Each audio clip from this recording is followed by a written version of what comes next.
भगवान श्री लक्ष्मी नारायण भगवान श्री लक्ष्मी नारायण भगवान श्री लक्ष्मी नारायण भगवान लक्ष्मी नारायण कर्पूर गौरव करुणावतारम संसार सारम भुजगेन्द्रहारम कर्पूर गौरव करुणावतारम संसार सारम भुजगेन्द्रहारम कर्पूर गौरव। सभी दोनों हाथ उठाइए, भगवान भोलेनाथ का, भगवान ब्रह्मा जी का, भगवान विष्णु जी का धन्यवाद करिए। कर्पूर गौरव करुणावतारम संसार सारम भुजगेन्द्रहारम कर्पूर गौरव संसार सारम भुजगेन्द्रहारम सदा वसन्तं हृदयारविन्दे भवं भवानी सहितं नमामि सदा वसन्तं हृदयारविन्दे भवं भवानी सहितं नमामि सदा वसन्तं हृदयारविन्दे भवं भवानी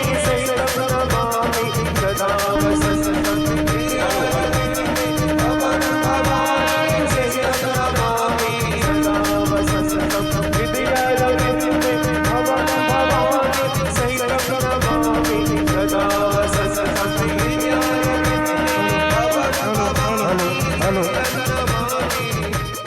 परम पूज्य सद्गुरुदेव जी महाराज, परम पूज्य गुरुमा जी के चरणों में कोटिम्बार नमन, बारंबार नमन। आज जो अद्भुत समागम इस महा ऊर्जावान महाकृपा से भरा हुआ जो अजमेर का महापावन स्थान है, वहाँ समागम हो रहा है। मैं एक सच्चाई आपके श्री चरणों में रखना चाहता हूँ, जो भूमि के विषय में, भूमि के विज्ञान के विषय में, भूमि की कृपाओं के विषय में अच्छी तरह जानते हैं। एक बीज, एक नन्हा सा बीज, यदि उसे जो एक ज़रूरी सुविधाएं हैं, जल है, सूर्य का प्रकाश है, खाद है और भूमि, उर्वर भूमि ना मिले, तो वो बीज महावृक्ष नहीं बन पाता। ये हम सब जानते हैं। लेकिन ये प्रभु की असीम कृपा है कि श्री करणपुर राजस्थान से वो बीज इतना विशाल हो गया है, इतनी कृपाओं से भर गया है कि उसे विश्व में कल्प वृक्ष के रूप में जाना जा रहा है, जिसमें सारी मनोकामनाएं निश्चित रूप से पूर्ण होती हैं। नहीं तो उस बीज की ऐसी शक्ति पूरे विश्व ने उसको मान्यता प्रदान की। 2 बार न्यू जर्सी सीनेट में और फिर न्यूयॉर्क सीनेट में ब्रह्म ऋषि श्री कुमार स्वामी डे घोषित किया गया अमेरिका में, और 4 बार ब्रिटेन की संसद में 1 बार भी जाना बहुत दुर्लभ है, बहुत दुर्लभ। 2 बार हाउस ऑफ कॉमन्स में और 2 बार हाउस ऑफ लॉर्ड्स में, वो भी प्राइड ऑफ वर्ल्ड। इतना बड़ा सम्मान, इतना अद्भुत सम्मान कहाँ तक वर्णन किया जाए। और सारे ऋषि मुनि साधु समाज ने परम पूज्य सद्गुरुदेव जी को घोषित किया भारत साधु समाज का राष्ट्रीय उपाध्यक्ष, जिसके अध्यक्ष स्वयं जगत गुरु शंकराचार्य स्वामी स्वरूपानंद जी महाराज हैं। और इतना अद्भुत दृश्य है, इतना अद्भुत, आप भक्ति से, श्रद्धा से भरे हुए हैं। मन प्रसन्न हो रहा है आपकी श्रद्धा को, भक्ति को देखकर। और अभी इस पावन क्रम को निरंतर जारी रखते हुए मैं प्रार्थना करना चाहूँगा, नागदा क्षेत्र से पधारे हुए विधायक साहब परमादरणीय दिलीप सिंह शेखावत जी और बहन श्रीमती शेखावत जी परम पूज्य सदगुरुदेव जी परम पूज्य गुरुमा जी का आशीर्वाद ग्रहण करेंगे।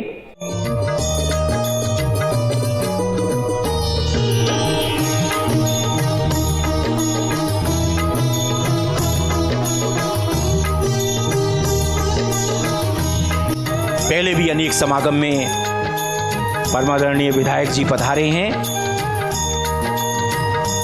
बहन श्रीमती शेखावत जी परम पूज्य गुरुमा जी का आशीर्वाद ग्रहण कर रहे हैं।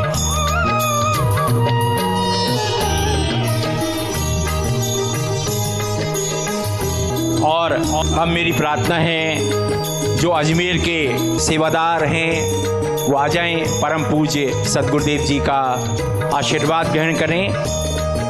बहनें परम पूज्य गुरुमा जी का आशीर्वाद ग्रहण करें, पगड़ी अर्पित करना चाहते हैं।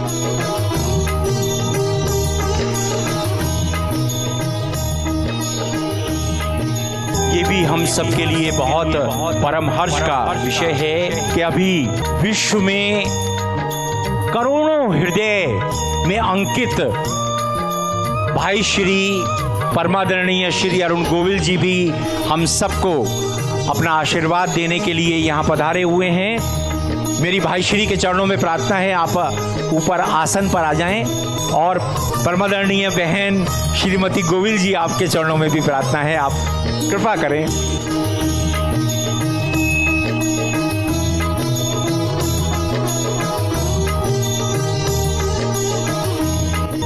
और लेस्टर इंग्लैंड से पधारे हुए भाई दिलीप कुमार भोगायता जी, बहन मनीषा भोगायता जी जो कि इंग्लैंड से पधारे हैं, परम पूज्य सदगुरुदेव जी परम पूज्य गुरुमा जी का आशीर्वाद ग्रहण करेंगे।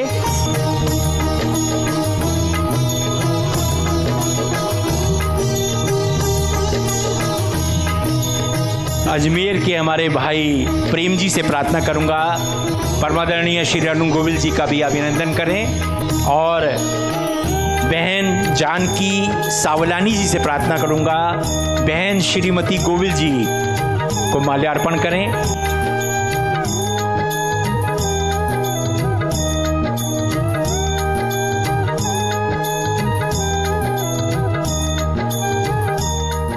परम पूज्य सदगुरुदेव जी आपके श्री चरणों में प्रार्थना है, महा आशीर्वाद की महाकृपा प्रदान करें। सत्संग जी प्यार से बोलो नमो नारायण। नमो नारायण। सत्संग आज का ये जो दिवस है ऐतिहासिक पौराणिक कथाओं में तो अद्भुत है, लेकिन आज के दिवस की जो महत्व है, जो वर्णन है, वो अद्भुत आलोक लिए हुए है। सारे यहाँ के जो लोग हैं, भाई बहन हैं, वो अद्भुत विनय विनम्रता की प्रतिमूर्तियाँ हैं। क्योंकि जहाँ विनय होती है वह विद्या होती है। झुकना देखने में लगता है कि ये कमजोरी का प्रतीक है या इसमें कोई शक्ति नहीं है या भय है या किसी प्रकार का क्षमा प्रार्थना करते हैं या किसी भी प्रकार से अपने पापों का, अपने कष्टों का, अपनी समस्याओं का उसके बारे में उल्लेख उनके मन में आता है। देखने में ऐसा लगता है कि जो विनम्र है उस विनम्र को हम नीच समझने लगते हैं, छोटा समझने लगते हैं। भाई ये तो विनम्र है, इसका मतलब इसको कोई ज्ञान नहीं है ज़्यादा, इसको कुछ समझ नहीं है, इसलिए हमारे चरणों में झुक रहा है, विनय कर रहा है, प्रार्थना कर रहा है, हमारे से कुछ मांग रहा है, तो उसे हम श्रेष्ठतम नहीं समझते। श्रेष्ठ की श्रेणी में जो वैज्ञानिक वर्ग है, जो आधुनिक युग में पढ़े लिखे लोग हैं, जो पाश्चात्य संस्कृति है, उसको कहते हैं हाँ ठीक है, अच्छा अच्छा अच्छा, या कोई राजा होगा या कोई बड़ा पदों से विभूषित होगा या अपने आप में किसी भी कार्य में दक्ष होगा, तो कहेगा हाँ देखो मैं कितना श्रेष्ठ हूँ, और तभी ये मेरे चरणों में वंदन कर रहे हैं, प्रणाम कर रहे हैं, मुझे झुक रहे हैं, ऐसा प्रतीत होता है, ऐसा लगता है। लेकिन ऐसा नहीं है। श्री गुरु ग्रंथ साहब में, वेदों में, शास्त्रों में ये वर्णन है कि तराजू के दो पल्ले हैं, जो झुकता है उसमें भार होता है बड़ा, जो ऊपर चला जाता है उसमें भार नहीं होता, उसमें शक्ति नहीं होती। जो भी झुकेगा उसमें बड़ा भार होता है, बड़ी शक्ति होती है। बड़ी शक्ति के बिना झुक नहीं सकता, नीचे नहीं आ सकता। पेड़ बड़ा प्रतिभा समय लगता है, जब फल आते हैं तो झुक जाता है। आपको परमात्मा के दर्शन कराएंगे, मिलाएंगे, तो परमात्मा इतना झुका हुआ है, जो दुनिया को बनाने वाला इतना छोटा है, इतना विभु है, इतना महान है कि वो पताल में, गंदगी में, नाली में ऐसा कोई भी निकृष्ट से निकृष्ट स्थान ये जा नहीं है। आप सोच भी नहीं सकते। जैसे सोचो कि कोई देश का राष्ट्रपति, प्रधानमंत्री या बाहर के देशों का आकर और गंदगी में चला जाए, नाली में चला जाए, नाली के पास भी नहीं जा सकता, और जो नाली को साफ करने वाले हैं उन्हें हम हे दृष्टि से देखते हैं। ये तो कुछ नहीं है। वो कितनी शक्ति रखते हैं, कितना ज्ञान उसके अंदर है, कितना शक्ति उनके अंदर है, वो अपने अंदर छुपा के रखते हैं। जैसे हमारे पास हीरा है, बड़ी कीमती है, तो हम उसे छुपा लेते हैं, अपने अंदर में छुपा लेते हैं। धन है, छुपा लेते हैं। जो प्रकट करते हैं वो थोड़े समय में खत्म। कितने कितने राजा उनके महल देखो, वो खत्म हो गए, मिट गए। अथाह शक्ति के स्वामी थे, कितने राज्य उनके थे, कितनी बार युद्ध की, कितने बार जीते, कितने उनके नाम हैं, और लोग नाम भी भूल गए, लेकिन मीरा का नाम कोई नहीं भूला, माँ राधा का नाम कोई नहीं भूला, कोई भूलेगा भी नहीं, क्योंकि वो विनम्रता की प्रतिमूर्ति थी। विद्या और विनय पर्यायवाची है। जिसमें विनय नहीं है वो विद्यावान नहीं है, वो अहंकारी है। अहंकार के पास पीड़ा होती है, दर्द होता है, दुख होता है। अहंकारी सदा रोएगा। तो भगवान ने कहा है, अगर भगवान किसी को देता है, दुख देता है, तो उसके कर्मों का फल है ये। ऐसे ये संसार का परमात्मा का न्याय नहीं बना कि अन्यायी को वो फल दे दे, और जो विनम्र है, शक्तिशाली है, उसे वो मार दे या नुकसान कर दे। तो भगवान ने कहा कि यहाँ कोई भी ऐसा जो कर्म है व्यक्ति की तरह से, आदमी की तरह से अन्याय हो सकता है, व्यक्ति की तरह से भी नहीं होगा, सरकार की तरफ से भी अन्याय नहीं होता। क्यों अन्याय करेंगे? दिखता नहीं है।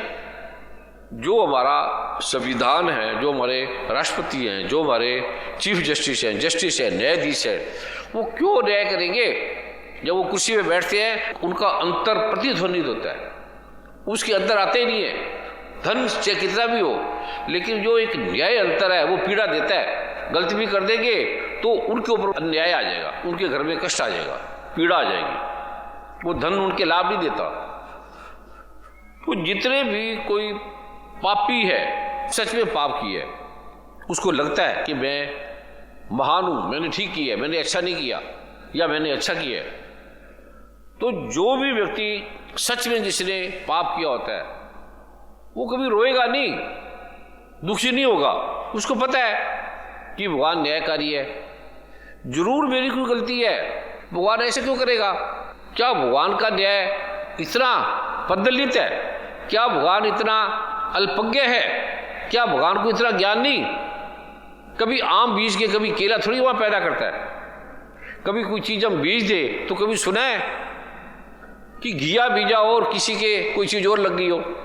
ऐसा था ही नहीं। जो हमने किया उस कर्मों का फल मिलता है। विश्व पिता में को बड़ा अहंकार हो गया कि मुझे क्यों मारा ये, मैंने 100 जन्म तक कुछ नहीं किया, मैंने इतना इतना अच्छे काम किए और मुझे इतनी बुरी तरह से मार दिया कि कोई भी नहीं मरा। और सूली पे नहीं, सूली पे तो एक बार होके खत्म हो जाती है, लेकिन अंग अंग में ऐसे तीर मारे, उसके पीड़ा से कराता था, चीखता था, पर चीखना उसके लिए बना था, वो चीख नहीं सकता, चीखने से तो दुख हटेगा। कहता है तूने इतना जघन्य अपराध किया है कि तेरे को रोने भी नहीं दिया जाएगा, रोने भी नहीं दिया जाएगा। तो कहते ऐसे मैंने किया क्या भगवान? मैं तो कोई ऐसा कार्य नहीं किया। कहते ये जो तूने किया, मैंने ऐसा कोई कार्य नहीं किया, यही तेरा जघन्य अपराध है। जो तूने सोचता कि मैं बड़ा पुण्य हूं, मैं बड़ा दानी हूं, इससे बड़ा अहंकारी आदमी कोई नहीं होता। अगर पुण्य है तो तू भगवान की भक्ति से पुण्य बनाए, अगर विनम्रता है तो विद्या से बनाए। ये तुझे दुर्गा माँ ने दी, माँ सवित्री ने दी, माँ गायत्री ने दी, माँ लक्ष्मी ने दी, माँ सरस्वती ने दी, ये अलग अलग नहीं है। अगर तुझे अहंकार है तो अहंकार परमात्मा का प्रारूप नहीं है, अहंकार छाया है। विनम्रता परमात्मा की देन है, माँ सवित्री की कृपा है, माँ दुर्गा की कृपा है, माँ गायत्री की कृपा है। अहंकार तुम्हारी छाया है। पेड़ में जैसे छाया आती है तो भगवान ने पेड़ लगाया, छाया थोड़ी लगाई है, छाया तो आ गई। छाया तो आ जाती है और छाया भ्रमित है, छाया बदलती रहती है, लेकिन पेड़ नहीं बदलता। पेड़ तो बदल जाता है। हमारे कर्मों का जो पेड़ है वो बदलता नहीं है, वो वही फल देगा। आम भी है तो आप मिलेगा, कितना छुपा ले। और जो व्यक्ति क्षमा मांगता है, ऐसे ही बेमतलब चलता है क्षमा, प्रभु दया करो, हे कालपुरुष, हे परमात्मा क्षमा करो, राम राम, सीताराम।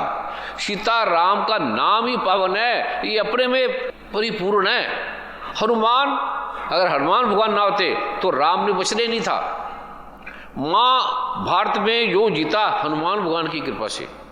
भगवान राम ने रामायण को जीता। कितनी बार राम धराशायी हो गए थे रावण से, कितनी बार सारी सेना समाप्त हो गई थी, एक आदमी भी ठीक नहीं था, सब खत्म। तो किसी ऋषि ने कहा, भगवान हनुमान वहां गए, फिर वो प्रारूप किया, संजीवनी बूटी लाई, कई बार ये दी गई। और रावण के खुद रथ पे दुर्गा माता आ गई। तो रावण के रथ पे दुर्गा माता को देखकर भगवान राम रोने लगे, भगवान लक्ष्मण हनुमान रोने लगे। दुर्गा माता रावण के पक्ष में, हम जीतने का सवाल ही नहीं है। सावित्री माता वहां है और रावण के पक्ष में बैठी है, तो निश्चय ही रावण महान है, निश्चय ही। सावित्री माता ऐसे किसी के पास नहीं आती, ऐसे गायत्री माता, दुर्गा माता, सरस्वती माता, लक्ष्मी माता, काली माता नहीं आती। तो राम कहने लगे, लक्ष्मण अब नहीं जीत सकते। सब कहने लगे, जो अल्पज्ञ थे, जो गहरे अंतर में नहीं गए, वो कहते अब रोने लगे। अब तो मतलब ही नहीं है, कौन दुर्गा माँ को उठाएगा जिसने सारे संसार को पैदा किया, जिसने ब्रह्मा विष्णु महेश को पैदा किया, जिसने पृथ्वी अग्नि जल वायु आकाश को पैदा किया, जो एका मैया अकेली है, एक ही है आदिकाल से, जिससे ऊपर ना कोई था न होगा। ब्रह्मा भगवान खुद कह रहे, हे देवी, हे महादेवी, तूने हमें पैदा किया, मुझे, ब्रह्मा को, विष्णु को, महेश को, चंद्रमा सूर्य तारों को तूने पैदा किया, तू हमें सद्बुद्धि दे। भगवान शिव 4 लाख वर्षों तक तपस्या करते रहे, माँ दुर्गा से, माँ गायत्री से, माँ सरस्वती से एक मंत्र लेने के लिए कि मुझे विनय दे, विद्या दे, विनम्रता दे। मेरे को शिव का होने का अहंकार आ जाता है। भगवान ब्रह्मा को अहंकार आ गया, मैंने देखने लगे, मैंने सारी दुनिया चराचर को बना दिया और मैंने कितना महान कार्य कर दिया। मेरे समान कौन है? हम एक घर बना दे, एक नदी बना दे, कोई सड़क बना दे, कोई एक मोहल्ले को ठीक कर दे, कुछ पेड़ लगा दे, तो हमारी चाल ही बदल जाती है, हमारा देखना उठना बदल जाता है। हम चलते ऐसे कि धरती कांपती है। भी आदमी कहां से आ गया? अभी तो ठीक था, थोड़े दिन पहले जब गरीबी में था तो बड़ा विनम्र था, धरती माँ को प्रेम आता था उससे, हर आदमी उससे प्रेम करता था। अब जो कि बड़ा बनता है, प्रतिभाशाली बनता है, पदों को प्राप्त करता है, किसी यश कीर्ति को प्राप्त करता है, धन को, कुछ सुंदर पत्नी मिल गई, सुंदर घर मिल गया, मकान मिल गया, कुछ भी मिल गया, तो उसकी मुस्कुराहट, उसकी वाणी, उसका चेहरा सब बताता है और सबको दिखता है। तो ब्रह्मा भगवान को ऐसे नशे में देख रहे थे कि मैंने दुनिया बनाई, मैं कोई साधारण तो हूं नहीं। भूल गया माँ दुर्गा को, भूल गया माँ सावित्री को, भूल गए चराचर विष्णु को, नारायण को, शिव को, सबको भूल गया कि मैं ब्रह्मा और मेरे अलावा कोई बनाने वाला ही नहीं है। विनम्रता की प्रतिमूर्ति है भगवान ब्रह्मा। उससे जितने वेद, शास्त्र, संगीत, ज्ञान, आयुर्वेद, ज्योतिष, सब भगवान ब्रह्मा से निकला, सब भगवान ब्रह्मा ने दिया। ऐसा कोई भी शास्त्र नहीं है, सनातन में नहीं, विज्ञान में भी, विज्ञान के पास ऐसा कोई ग्रंथ नहीं है, ऐसा कोई विज्ञान नहीं है जो भगवान ब्रह्मा ने लिखा नहीं, सब लिखा है उसने। वेद में सब लिखा है, उसकी नकल है, विज्ञान उसकी नकल है। विज्ञान विज्ञान नहीं है, विज्ञान पूर्ण नहीं है, अपूर्ण विज्ञान है। अपूर्ण विज्ञान भी नहीं है, अपूर्ण जानकारी है।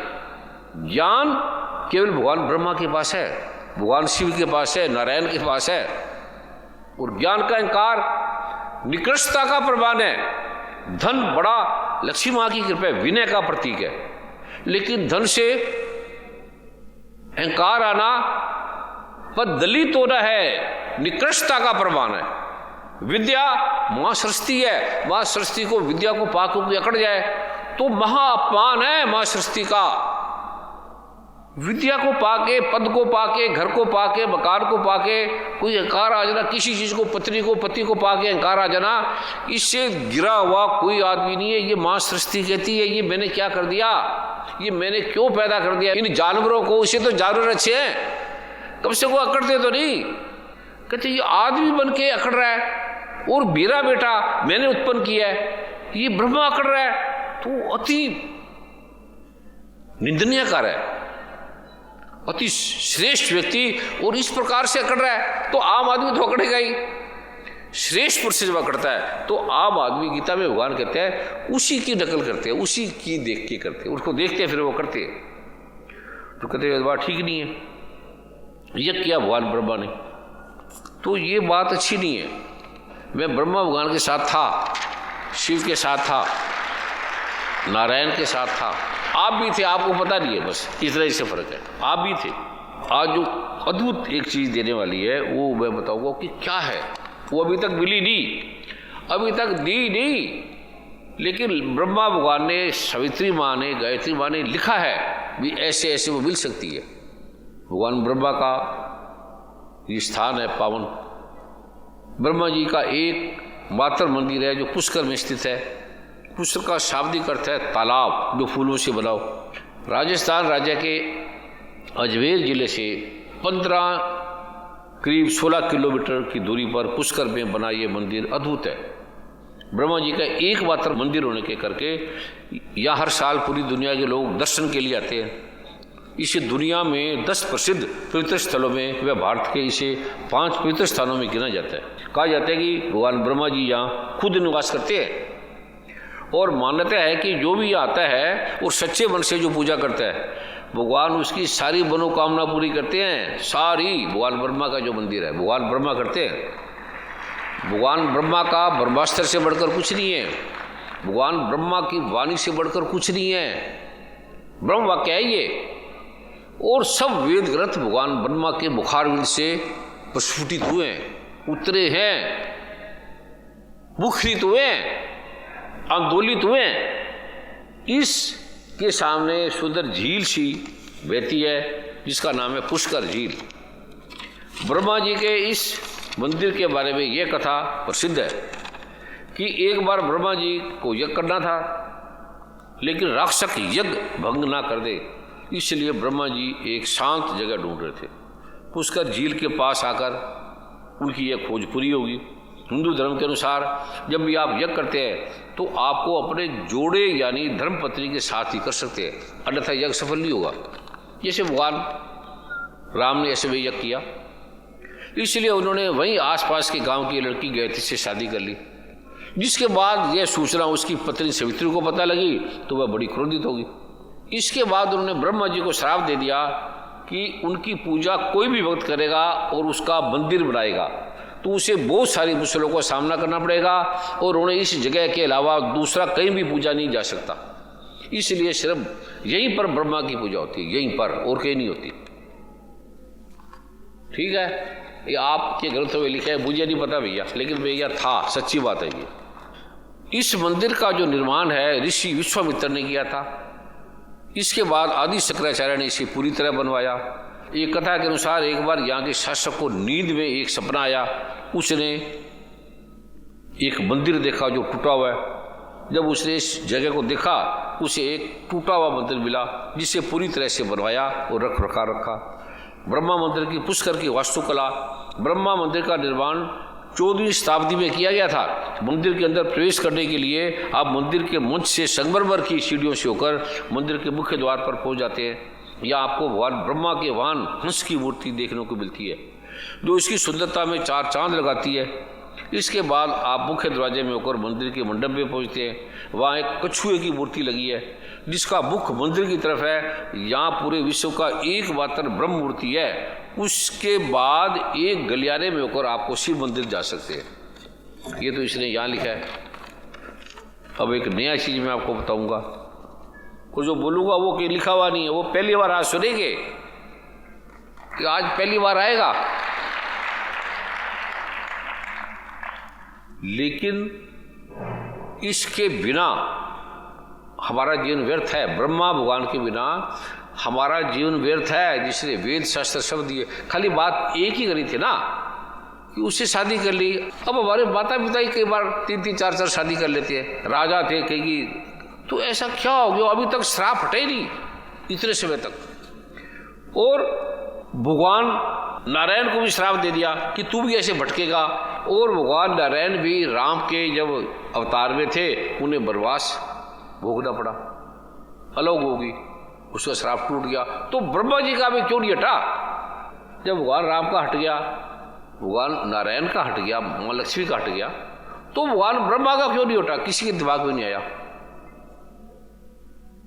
किसी ने सोचा नहीं।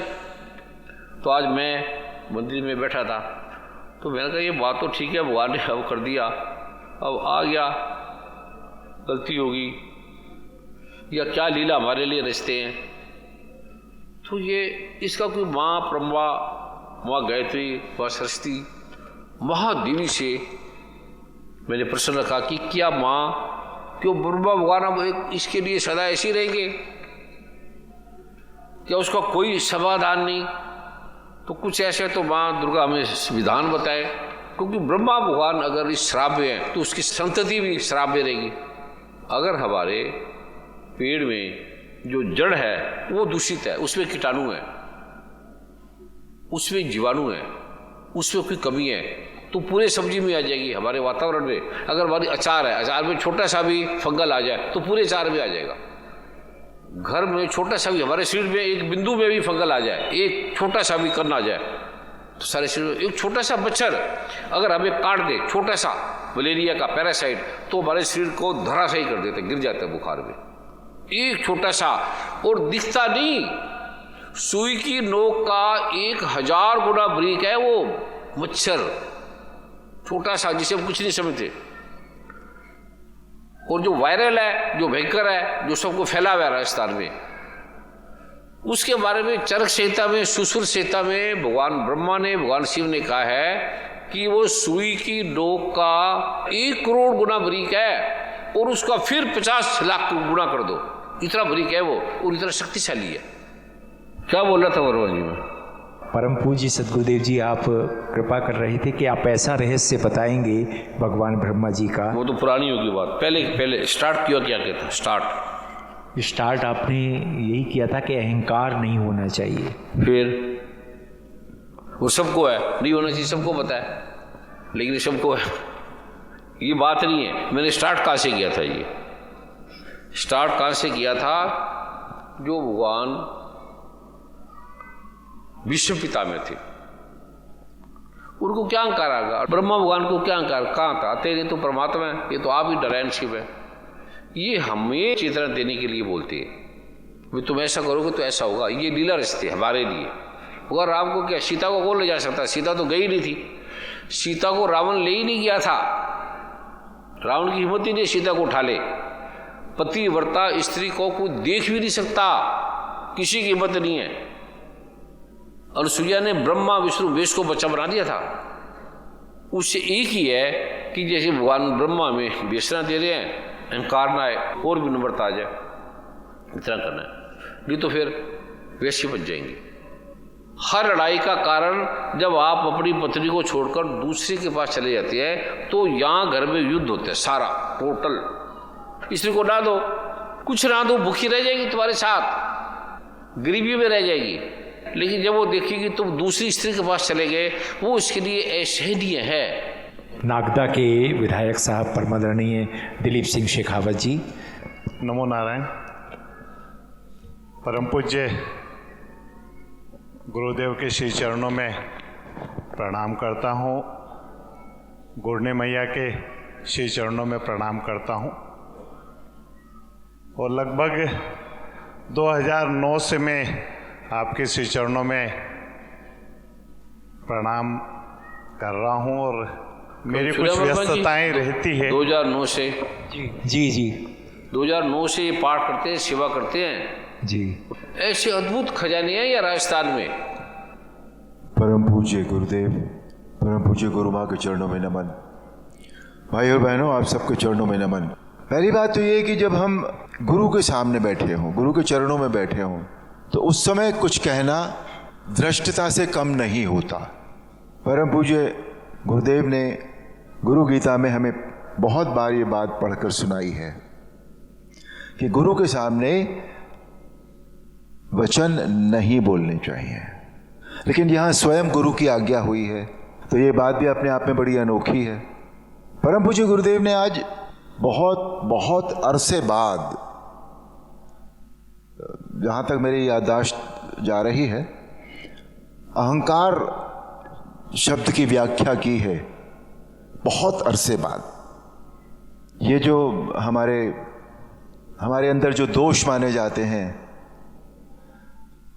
काम, क्रोध, मद, लोभ, अहंकार, इनके विषय में परम पूज्य गुरुदेव साधारणतया कुछ बात नहीं करते।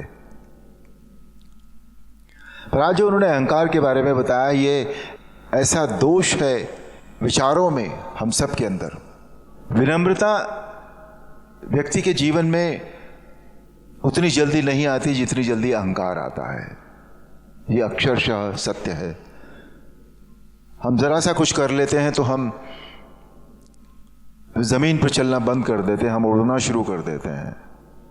और अहंकार एक ऐसा तत्व है हमारे जीवन में जो इसका पॉजिटिव जो इफेक्ट है वो मेरे हिसाब से ये है कि ये हमें और आगे जाने के लिए प्रेरित करता है। हालांकि करता ये प्रेरित गलत रास्ते से है, लेकिन प्रेरित करता है कि हमने यहाँ तक मैंने ये प्राप्त कर लिया है, अब मुझे वो प्राप्त करना है। जो लक्ष्य साधने वाली बात होती है वो इसके लिए हमें प्रेरित करता है, लेकिन दूसरे रास्ते से प्रेरित करता है। कहते हैं हर चीज़ में, हर तत्व में अच्छाई भी होती है और बुराई भी होती है। परम पूज्य गुरुदेव से आज अच्छे और बुरे के विषय पर थोड़ी देर चर्चा हुई। तो जब हर चीज़ में अच्छाई और बुराई होती है तो बेसिकली अच्छा और बुरा है क्या? जो चीज़, जो बात, जो विचार हमारे जीवन में है, जिसे हम करते हैं या हम जिस पर जीते हैं, जब उसके खिलाफ हम किसी और को देखते हैं करते हुए बात या सोचते हुए, हम ये कहते हैं कि ये अच्छा नहीं है, ये बुरा है। तो यानी अच्छा और बुरा बेसिकली कुछ नहीं होता। जो चीज़ हमें ठीक नहीं लगती वो बुरी है, जो चीज़ हमें अच्छी लगी, जो हम करते हैं, जिससे हम सहमत हैं, वो अच्छा है, जिससे हम असहमत हैं वो बुरा है। पर हम कितनी आसानी से किसी भी चीज़ को अच्छा या बुरा कह देते हैं। जीवन में व्यक्तियों को अच्छा या बुरा कह देते हैं। आप देखिए, जब भी हम किसी व्यक्ति से मिलते हैं, सबसे पहले हम उसके विषय में अपने मन में एक जजमेंट बनाते हैं, उसको जज करते हैं। हमारे मन में सबसे पहली बात यह आती है कि ये व्यक्ति अच्छा है या ये व्यक्ति बुरा है। पर हम कौन होते हैं किसी व्यक्ति के विषय में ये जजमेंट बनाने वाले या मन बनाने वाले? वो व्यक्ति एक अलग इकाई है, एक अलग यूनिट है, हम एक अलग यूनिट हैं। वी आर नोबडी टू जज anybody, to pass the judgement. हम ये कह सकते हैं कि हम इस व्यक्ति से सहमत नहीं हैं, हम इस व्यक्ति से असहमत हैं, हम उसकी बात को नहीं मान पा रहे हैं। लेकिन यह कह देना कि यह व्यक्ति अच्छा नहीं है, यह व्यक्ति बुरा है, मुझे लगता है ये जजमेंट हमें किसी भी व्यक्ति के विषय में ये पास अपने मन में नहीं बनाना चाहिए और ना ये हमें कहना चाहिए। ऐसी कितनी ही बातें हैं जो हमारे जीवन में एक असंतुलन पैदा करती हैं, एक दुविधा पैदा करती हैं। और सच मानिए हमारा आधे से ज़्यादा जीवन इन्हीं बातों में, इन्हीं निगेटिव बातों में घूमता रहता है। हम अपने कर्मों को, जो कर्म हम कर सकते थे पॉजिटिव रहते हुए, वो हम नहीं कर पाते। किसी व्यक्ति के लिए जो हम कर सकते थे वो हम नहीं कर पाए, क्योंकि हमारे मन ने पहले कह दिया कि ये व्यक्ति तो बुरा है। यदि हम केवल उसे व्यक्ति मान लेते तो शायद हमारे द्वारा कुछ हो जाता उसके लिए। अपने आप में ये मान लेना कि मैं इस व्यक्ति के लिए कुछ कर सकता हूं, यह भी अहंकार है। तो पग पग पर ये जो 5-6 जो ये तत्व हैं, जो दोष हैं, ये हमें इतनी बुरी तरह से घेरे रहते हैं हमारे जीवन को कि इनसे बचकर निकलना बहुत मुश्किल काम है एक साधारण इंसान के लिए। मैं जब पहली बार, ये बात है फरवरी 2005 की, जब मैं पहली बार मैं परम पूज्य गुरुदेव के पास आया था, जब मुझे पहली बार उनके दर्शन हुए और मैंने उनके वचनों को सुना, तो मुझे पहली बार एक नई बात सुनने को मिली थी जिसने मुझे परम पूज्य गुरुदेव के प्रति इतना मुतासिर किया था कि मैं आज 17 साल बाद भी इन चरणों में बैठा हूं। ये पहले व्यक्ति थे जिसने ये कहा, या जिसके श्रीमुख से मैंने ये सुना, कि ये जो काम, क्रोध, लोभ, मोह, अहंकार होते हैं, इन्हें हम छोड़ नहीं सकते। ये हमारे जीवन में ये बिल्ट इन है, परमात्मा ने ऊपर से बनाकर भेजे हैं, हमारे साथ है। हम इनसे अलग होकर जीवन नहीं जी सकते, जीवन संभव नहीं है इनके बिना। हम इन्हें खराब भी कहते हैं और ये भी कहते हैं कि जीवन इनके बिना संभव नहीं है, जो अपने आप में सच है, क्योंकि पग पग पर, पल पल पर ये हमें घेरते हैं, हमारे काम भी आते हैं ये। तो परम पूज्य गुरुदेव ने यही कहा था कि अपने जीवन को ऐसा बना लो कि ये तुम्हें घेर न सके, तुम इनसे काम ले सको, तुम इन्हें अपने जीवन में प्रयोग कर सको, इनका उपयोग कर सको। क्योंकि कोई भी चीज, कोई भी तत्व यदि निगेटिव होता है तो उसका पॉजिटिव होना बहुत जरूरी होता है, आवश्यक होता है। ये नेचर है, नियम है कि निगेटिव के साथ पॉजिटिविटी होना बहुत आवश्यक होता है, होती ही है। ये भी परमात्मा ने बिल्ट इन करके भेजा है हमारे साथ। तो ये इनको हम उपयोग इनका कैसे करें, कैसे कर पाए, इसी के लिए हमें गुरु की आवश्यकता होती है। ये केवल गुरु के द्वारा ही संभव है। यदि पढ़ने से संभव हो सकता तो हमने बहुत सारी किताबें पढ़कर हमें ज्ञान तो मिल जाता, नॉलेज तो मिल जाती, लेकिन जो हमारे विचारों में जिन चीज़ों को बदलने की ज़रूरत होती है, जिसे हम विजडम कहते हैं, बुद्धि कहते हैं, कई बार विवेक कहते हैं हम जिसे, वो केवल गुरु के द्वारा आता है। वो गुरु के वचनों के द्वारा आता है, वो गुरु की कृपा के द्वारा आता है।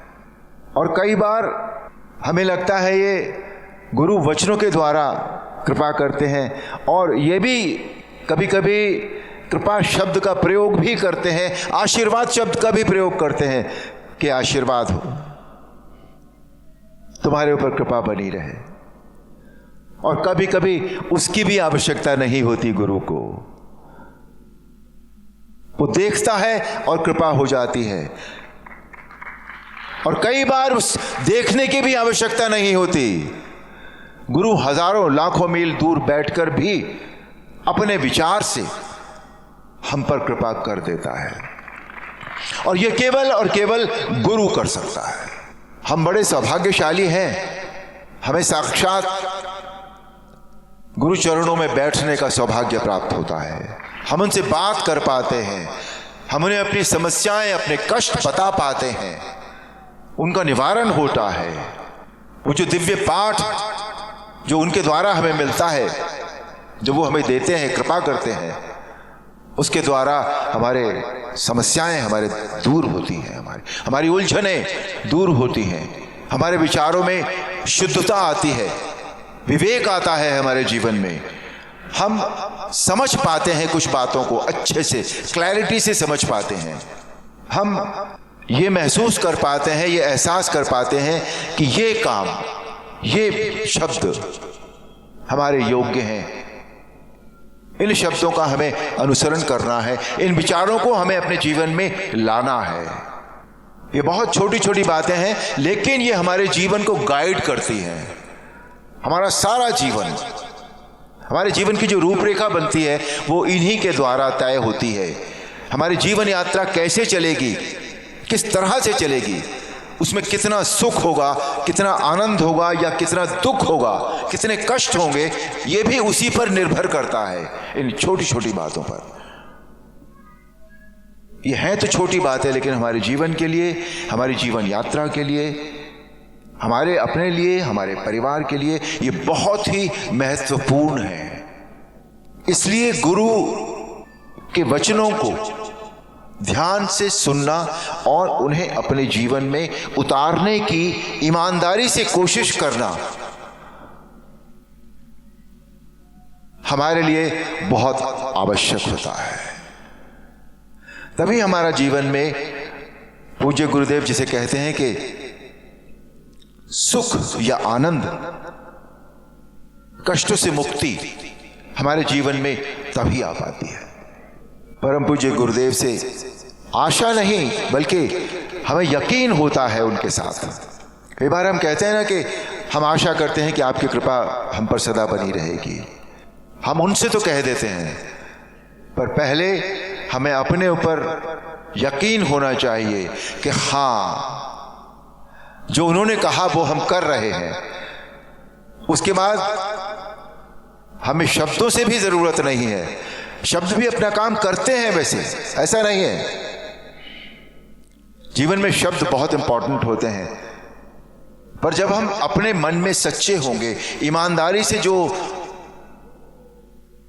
उन्होंने हम पर कृपा की है, पाठ की या विचारों की या शब्दों की, हमारी पूरी कोशिश ईमानदारी से ये होनी चाहिए कि हम उस पर चलें, उसका अनुसरण करें, और जो वो कहते हैं उसे यदि हमने ऐसे ही मान लिया तो हमारे जीवन में, यकीन मान लीजिए, कभी कोई कष्ट नहीं आएगा, कोई समस्या नहीं आएगी, कोई दुख नहीं आएगा। पूज्य गुरुदेव के चरणों में, पूज्य गुरु माँ के चरणों में नमन। परम आदरणीय अरुण जी ने बड़े मार्मिक, परमावश्यक और गहन भावनाओं को, भाव को, तथ्य को प्रकट किया। इसमें बड़े गहरे तथ्य सुने। जब भी कोई महान परिपक्व व्यक्ति आता है तो वातावरण बदलता है, उसकी भावना, उसकी अंतर्दशा बहुत कुछ संदेश देती है।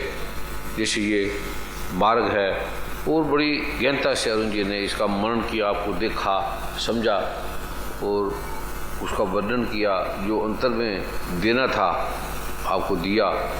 ऐसे बहन जी भी अगर यहाँ होंगे, अक्सर वो मौन में, अकेले में, संगीत में रहती हैं, अगर यहाँ कहीं आसपास होंगे, आना बोलना चाहेंगे, अपनी कृपा देना चाहेंगे। श्री रेखा बहन जी अगर कहीं हो, हमें दर्शन दे, हमारे पास है। जो आज अरुण जी है ना, अरुण जी इनके करके हैं, इनसे है। पेड़ के जो फल है वो तो लायक है ही, लेकिन जो मूलाधार है, जड़ है, वृक्ष है, कितने दुखों से गुजरी, कितने संकटों से गुजरी, कितनी कितनी इनका जीवन का भी सुनो और आश्चर्यचकित होता है। तो हम इनको वंदन करते हैं। आपका जो भाव हो, आप हमें जगत के कल्याण के लिए कहें। गुरुदेव, इनके भाव से पहले मैं अपना एक भाव प्रकट करना चाहता हूँ। गुरुदेव ने जो कहा कि आज मैं जो भी हूँ वो इनके करके हूँ, ये बात गुरु के वचन की तरह सत्य है। मैं सच बताऊं, एक आम पुरुष की तरह, पुरुष अपने आप को बहुत अक्लमंद समझता है, हर पुरुष, जिसे हम मेल शॉविनिज्म भी कहते हैं। बहुत सी बार पत्नी की राय सुनना, पत्नी के वचनों को ध्यान से सुनना, पुरुष इसमें अपने आप को कम समझने लगता है, उसे इन्फीरियरिटी कॉम्प्लेक्स होने लगता है अगर वो ऐसा करे तो, इसलिए वो सुनता नहीं है कभी भी। मतलब जब पुरुष किसी परेशानी में फंस जाता है तभी भी सुनना नहीं पसंद करता। तभी लगता है मैं इतना परेशान हूँ और तुम मुझे क्या बता रही हो, ये तब उसके वचन डिफरेंट हो जाते हैं, लेकिन सुनना तभी भी पसंद नहीं करता। मैंने भी जीवन में बहुत सारे ऐसे काम किए हैं, जैसा मैंने कहा, आम पुरुषों की तरह। पर आज गुरुदेव के इस वचन के बाद मैं ये कहना चाहता हूं कि लेखा ने मुझे बहुत बार, ये मुझे बहुत दिन बाद समझ में आई थी ये बात, कि जो ये कहती हैं उसे यदि मैंने पहले सुन लिया होता, मान लिया होता, तो मेरे जीवन में बहुत सी बार जो समस्याएं आई या जो कष्ट आए वो नहीं आए होते। आज जब गुरुदेव ने ये बात कही तो मुझे ये कहने में बहुत गर्व महसूस हो रहा है कि मैं जो पहले था आम पुरुष, अब मैं वो वाला आम पुरुष नहीं हूं, और वो केवल इनके चलते हैं। अब मुझे अपनी पत्नी की बात सुनने में, उसकी राय मानने में बहुत गर्व महसूस होता है। बहुत बहुत धन्यवाद आपका लेखा जी, मेरे जीवन को और मेरे परिवार को संवारने में, मेरे परिवार को जिसका आप सबसे बड़ा हिस्सा हैं, आप शीर्ष पर हैं, आपके कारण परिवार में जो सुख है, जो आनंद है, उसके लिए आपको नमन करता हूँ। धन्यवाद। गुरुदेव को प्रणाम, गुरु माँ को प्रणाम। आज मेरी हालत तो ऐसी हो रही है, कहते हैं ना, आई एम स्पीचलेस। एक तरफ मेरे गुरु भाई ने मेरे बारे में इतनी बातें कही, ऊपर से मेरे पतिदेव ने सबके सामने मेरी इतनी तारीफ की। मुझे ऐसा लगता है, और इसलिए शायद अभी मैं ये बात कह रही हूँ, कि हर पत्नी अपनी पूरी श्रद्धा से अपने परिवार को संभालती है, चाहे पति हो, बच्चे हों, सास ससुर हों, प्लस अपने खुद के माँ बाप हों, सबको लेके साथ में चलने का प्रयत्न करती है। लेकिन उसे श्रेय कभी नहीं मिलता, पति के मुंह से या सास के मुंह से या ससुर के मुंह से या ससुराल वालों के मुंह से कभी उसको तारीफ सुनने को नहीं मिलती, बल्कि अब्यूज़ ही किया जाता है। अगर वो लोग ये सोचें कि एक औरत अपना सब कुछ छोड़ के आपके यहाँ आती है और किस ढंग से वो आपके यहाँ एडजस्ट होती है सब संभाल के, और उसकी अगर आप लोग इस ढंग से पति हो और ऐसे तारीफ़ कर दें तो ऐसा लगता है उसे जन्नत मिल गई हो। बाकी उसकी दुनिया तो घर तक ही है। वो थोड़ी कहती है कि मुझे बाहर जाके काम करना है। उस अपनी छोटी सी दुनिया में उसे ऐसे लगने लगता है कि जैसे उसे सारी जन्नत मिल गई है।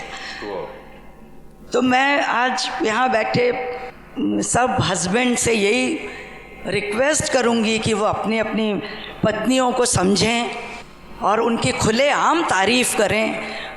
शायद पीछे बेडरूम में करते होंगे, लेकिन खुलेआम तारीफ़ करें तो उसमें इतना साहस आ जाएगा कि वो कई गुना और ज़्यादा ताकत से आपके घर को संभालेगी, और उसे भी लगेगा कि हाँ भाई, मेरा भी कोई वजूद है।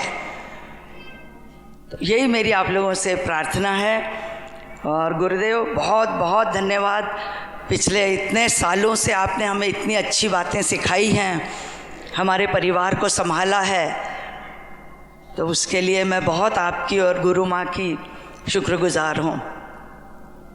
धन्यवाद। बहुत विनम्रता की प्रतिमूर्ति हैं और अद्भुत ज्ञान के सागर में ये अपने में सबसे मुश्किल है स्त्री के लिए अकेला रहना, सबसे मुश्किल, और बोल रहना और शांत रहना और संगीत के साथ रहना। इस दुनिया में कोई कठिन चीज़ है स्त्री का के लिए, तो वो अकेले रहना है। हर पुरुष के लिए भी ये कठिन है, अकेले रहना। जेल में कोई प्रॉब्लम थोड़ी मिलती है, लेकिन रह नहीं सकता अकेला। केवल परमात्मा रह सकता है। परमात्मा, जो व्यक्ति अकेला रहता है, और स्त्री, अगर ये भगवान ब्रह्मा खुद कह रही है, नारायण कह रही है, शिव कह रही है, जो स्त्री अपने पति की याद में अकेली रहती है और किसी परमात्मा को नहीं मानती, किसी देवता को नहीं मानती, किसी की पूजा नहीं करती, कुछ नहीं करती, सिर्फ अपने पति की याद में रहती है। वो जैसा है तो सारे ही देवता सब उस स्त्री के पास आके बैठ जाते हैं, सारे अपने आप। मैं भी जो हूँ ना वो गुरु माँ से हूँ, मेरा एक एक अंश, एक एक चीज़ वो गुरु माँ से है। गुरु माँ होते तो मैंने भी नहीं होना था। मैंने कितनी बार आपको बताया कि मैं बिजी था, चला गया कहीं, और फिर मैं तो फकीर था, तुम पता नहीं कहाँ निकले, कभी चला गया। क्योंकि गृहस्थी में रहता तो अब अगर भगवान बुद्ध केवल गृहस्थी होते, भगवान महावीर गृहस्थी होते, सदगुरु नानक गृहस्थी होते, ये स्वामी दयानंद गृहस्थी होते, या राम केवल गृहस्थी होते, तो आज हमें कुछ नहीं मिल रहा था। उन्होंने दुख सा हमारे लिए, पीड़ा सही, पत्नी से ग्रस्त दूर होकर बड़ा भारी दुख है।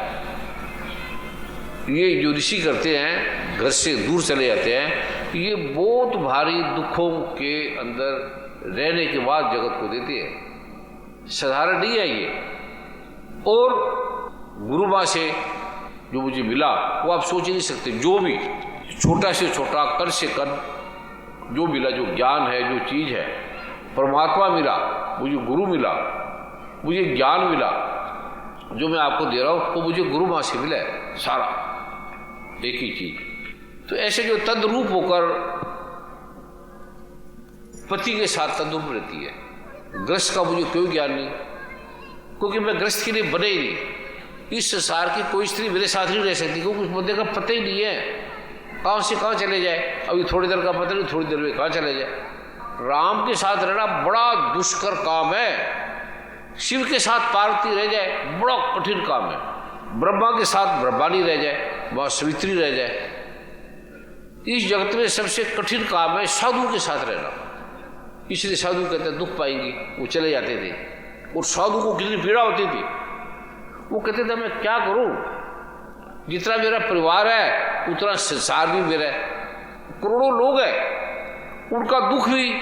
माँ को तो केवल मोह है ना, प्यार के साथ साथ वो भी है, वो घर को देखेगी, पति को देखेगी, बच्चों को देखेगी, इससे ज़्यादा उसकी नजर नहीं जाएगी, पड़ोस तक नहीं जाएगी, परिवार तक जाएगी। ये बड़ी उत्तम बात है, श्रेष्ठ बात है, ये भक्ति है। लेकिन जो पुरुष में भी पत्नी के साथ मोस्टली वैसे होंगे, पत्नी के परिवार के साथ जिएंगे, अच्छी बात है।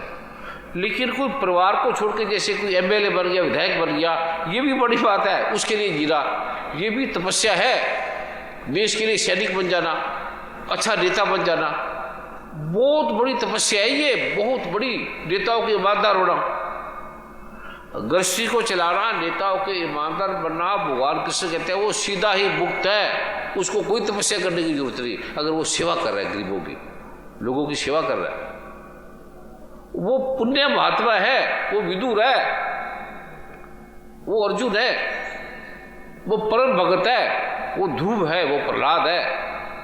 प्रहलाद के लिए तो जलना, लेकिन गृहस्थी में रह के जलना बड़ा भारी पीड़ा का काम है। हमारे जो गुरु कहते थे कि मैं सारे संसार में जाता हूँ, ज्ञान देता हूँ, मुझे इतना दुख नहीं होता, पता ही लगता, सब ले लेते हैं। लेकिन घर में जो 4-5 लोग हैं वो मुझे बहुत पीड़ा देती है, बहुत, उसकी मैं चिंता करता हूँ। अब सोचोगे तो लगेगा गुरु ये क्या कर रहा है। दूसरे लोग सरलता से मान जाते हैं, जैसे गंगोत्री से गंगा आ गया सब पी लेंगे, लेकिन गंगोत्री से ऊपर भी कोई चीज है ये किसी को नहीं पता। पत्नी किसी संत को संत मान ही नहीं सकती, मानते ही उसका पतित्व विलोम में चला जाएगा, पति जो है साधुता से गिर जाएगा। वो पति के साथ वहां भी रहती है। ऋषि उन्हें स्त्री को जब वरदान देते हैं तो कहते हैं जा तेरे इतने पुत्र हो, 10 पुत्र हो या 5 हो या 4 पुत्र हो या 11 हो 12 हो, तो तेरा 13वां पुत्र है तेरा पति बन जाए। मतलब 10 पुत्र हो तो 11वां तेरा पति बन जाए। इसका मतलब है तू उपराम हो जाए, उस वो से पार हो जाए। वो से पार आती वो दुर्गा होगी, सरस्वती होगी, गायत्री होगी। ब्रह्मा को तो सुन लिया, लेकिन ब्रह्मा की पीड़ा किसी को नहीं पता। दुनिया बना दी और थक गए बराबर आके, जगत के कल्याण के लिए कर रहे थे। ये जो लक्ष्मी का नाम इसलिए है कि वो नारायण से राज होगी फिर मान गई। कृष्ण अगर जिए हैं तो राधा के करके लिए, अगर राधा नहीं होती तो कृष्ण जल्दी चले जाते। राधा की प्रेम से लिए। राधा कृष्ण की पत्नी नहीं थी, महापत्नी थी। वो अंतर प्रज्ञा को जानने वाला, देखने वाला, दयावान, करुणावान, जैसे बहन श्री लेखा जी दयावान है, गुरु माँ एक दयावान है, करुणावान है। तो स्त्रियों का ऐसा होना, उसे परमात्मा ढूंढने की जरूरत नहीं है, वो स्वयं में परमात्मा है, स्वयं ही परमात्मा है, वो स्वयं ही राधा है, स्वयं सावित्री है। सावित्री माने आप देखो कि जो ब्रह्मा की वाणी थी, ये महा जो पुष्कर है, महातीर्थ, सबसे जो महान तीर्थ है इस संसार में कितने हैं। अगर जिसको नहीं जाना समझो उसको धर्म का ही ज्ञान नहीं है, वो तत्व वेता नहीं है, तत्व को नहीं जान सकता। बताओ कितने महातीर्थ है, कितने तीर्थ है इस संसार में, कितने तीर्थ है अमेरिका कनाडा में, पूरे वर्ल्ड में कितने तीर्थ है बताओ। ये बहुत जरूरी है हर व्यक्ति के लिए, जो भारत में जो मुक्ति चाहता है उसके लिए परम आवश्यक है ये। इसके नाम लेने से तो कट जाएगा। जो जितने महातीर्थ है उनका नाम एक बार जरूर लिया करो, लेकिन आपको नाम ही नहीं पता, चाहे करोड़ पूजा कर लो, अगर आपने महातीर्थों को प्रणाम नहीं किया, महातीर्थों को, उससे आपको अथाह पुण्य की प्राप्ति होगी, आपके पापों का अंत हो जाएगा। पहला है सबसे महान तीर्थों का राजा पुष्कर, पहला। दूसरा है कुरुक्षेत्र, उसके बाद है गया, उसके बाद है हरिद्वार, उसके बाद है प्रयाग। ये 5 नाम आप रोज लिया करो। पुष्कर, जय श्री पुष्कर देव, जय कुरुक्षेत्र, जय गया, सभी बोलेंगे जय श्री पुष्कर देव, जय श्री पुष्कर देव, जय श्री कुरुक्षेत्र देव, जय तीर्थ गया, जय तीर्थ गया, जय श्री हरिद्वार, जय श्री हरिद्वार, जय श्री प्रयागराज। जय श्री प्रयाग। ये 5 तीर्थों का जरूर नाम ले। और तीर्थों में महातीर्थ पुष्कर है। सृष्टि के जो भगवान ब्रह्मा थे उसने यहां तपस्या की, भगवान नारद ने की, भगवान ब्रह्मा ने की, भगवान शिव ने की, भगवान नारायण ने की, भगवान राम ने की, भगवान कृष्ण ने की। इससे पावन कोई स्थान नहीं। और इसकी जो महिमा है उसमें शक्ति इतनी आ गई, जो मां सरस्वती में इतनी शक्ति आ गई, उसने विष्णु को भी श्राप दे दिया इसकी महिमा का। तीर्थ में रहने मात्र से तप आ गया, वो विष्णु को भी श्राप दे दिया कि तूने ब्रह्मा का सहारा लिया और मेरी तरफ देखा नहीं, तो तुझे भी ऐसे भटकना पड़ेगा। तो फिर भगवान विष्णु को राम के जोनी में आना पड़ा। दुखदायी है, राम ने जितने दुख पाए किसी ने नहीं पाए। बड़ी पीड़ा सीता राम ने जो पाई किसी ने नहीं पाई, और उन्हें पत्नी से विराग का कष्ट सहना पड़ा। इसी कारण विष्णु जी ने भी राम का अवतार लिया। ये अवतार लेने का मतलब क्या है? गिरना, गिर जाना, आकाश से गिर जाना जमीन पर। अवतार लेना अच्छी बात नहीं है, दुख का समुद्र है अवतार लेना। और ऐसी ऐसी चीजें हैं जिसके बारे में आप सुन के कांप जाओगे। वो जो रेसे आज मैं आपको देने जा रहा हूं, कैसे दुखों का अंत हो, कैसी समस्या का समाधान हो, कैसे राजस्थान की भूमि महान बने, और कैसे सारी समस्या का अंत हो। महाभारत में खुद कृष्ण भगवान तारीफ कर रहे हैं और तपस्या की। कृष्ण भगवान ने दीर्घ काल तक तपस्या किया। जब सुभद्रा का अपहरण हो गया था तो अर्जुन ने पुष्कर में आके तपस्या की। भगवान राम ने अपने पिता दशरथ का तो श्राद्ध था मुक्त होने के लिए पुष्कर में आए। वाल्मीकि भगवान ने रामायण में जो भी लिखा है वो भगवान पुष्कर की कृपा से लिखा है। वाल्मीकि भगवान के जितने शिष्य है, भगत है, पुत्र है, महाप्रतिभाशाली है, महा। वो विश्वामित्र ने जो सारा तप किया वो यहीं पर किया, इस धरती पे किया। कितनी महिमा। और जिसने 4 धाम की यात्रा करी, 4 धाम की, पुष्कर नहीं किया, उसका फल नहीं मिलेगा। 4 धामों की यात्रा करके अगर पुष्कर नहीं है तो आपको फल नहीं मिलेगा। ये किसी को नहीं पता। तीनों लोकों में ये महाभारत में लिखा है कि तीनों लोकों में मृत्यु लोक सबसे महान है और मृत्यु लोक में देवताओं का सर्वाधिक प्रिय स्थान पुष्कर है। मृत्यु लोक में सबसे प्यारा स्थान है ये। पुष्कर को पृथ्वी का तीसरा नेत्र माना गया इस स्थान को। इसका जो मंत्र है, रहस्य है, वो आपको दे रहे हैं। उसके बारे में भगवान ब्रह्मा ने, पता क्या है, ब्रह्मा ने छोटा सा है, 2 मिनट का पाठ है। ये पाठ जो संसार का सबसे पावन पाठ है, सबसे पावन और पापों का नाशक है, ये भगवान ब्रह्मा कह रहे हैं। और पवित्र व सारे रोगों का निवारण करने वाला है। और कितनी देर में भगवान ब्रह्मा कह रहे हैं अपने पुत्र विश्वामित्र को। ब्रह्मा ने कहा, हे बुद्धिमान विश्वामित्र, मेरे पुत्र, जो मैं आपको बता रहा हूं सुनो। जो मैं आपको मंत्र दे रहा हूं, पाठ दे रहा हूं, वो मैंने भगवान नारायण से लिया था। इसको जानने, समझने, सुनने मात्र से क्षण भर में, जैसे आप वहां जाएंगे, ये पाठ करेंगे, तो क्षण भर में आपकी पापों का तो हो जाएगा वही भरी, क्षण भर में। अद्भुत है।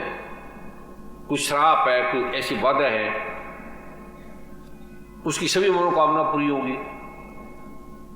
वेद वेताओं में उत्तम हो जाएगा, सभी यज्ञों का फल मिल जाएगा केवल पुष्कर में इसका पाठ करने मात्र से, क्योंकि खुद भगवान ब्रह्मा लिखा है। सभी यज्ञों का फल मिल जाएगा, वो ब्रह्मा के समान हो जाएगा। ब्रह्मा भगवान कहते हैं वो ब्रह्मा के समान हो जाएगा केवल इस जप मात्र से, जप मात्र से, खाली जपने मात्र से। इतना पावन है, हम आए हैं। भगवान ब्रह्मा की कृपा है कि हमें यहाँ लेकर आए, हम आए हैं।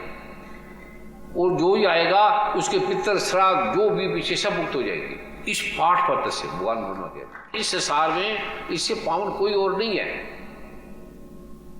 ठीक है, केवल एक स्थान है ये।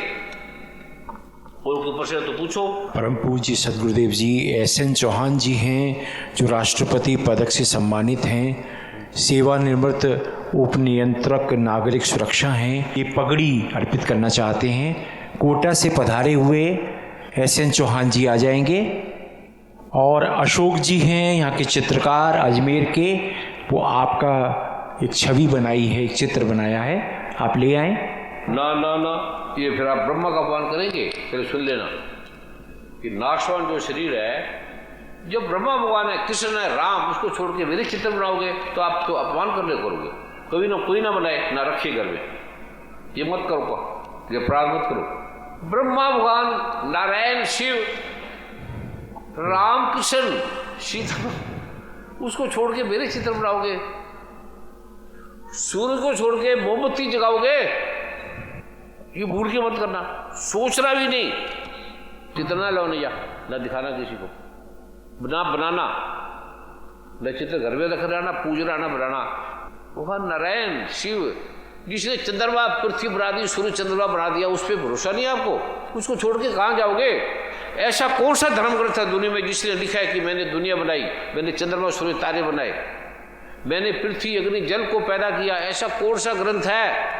4200 धर्म ग्रंथ है दुनिया में, केवल वेद में लिखा है ये एक ही जो दुनिया का सबसे पहला ग्रंथ है वेद। उसको आप मानते ही नहीं, पाप करते हो आप,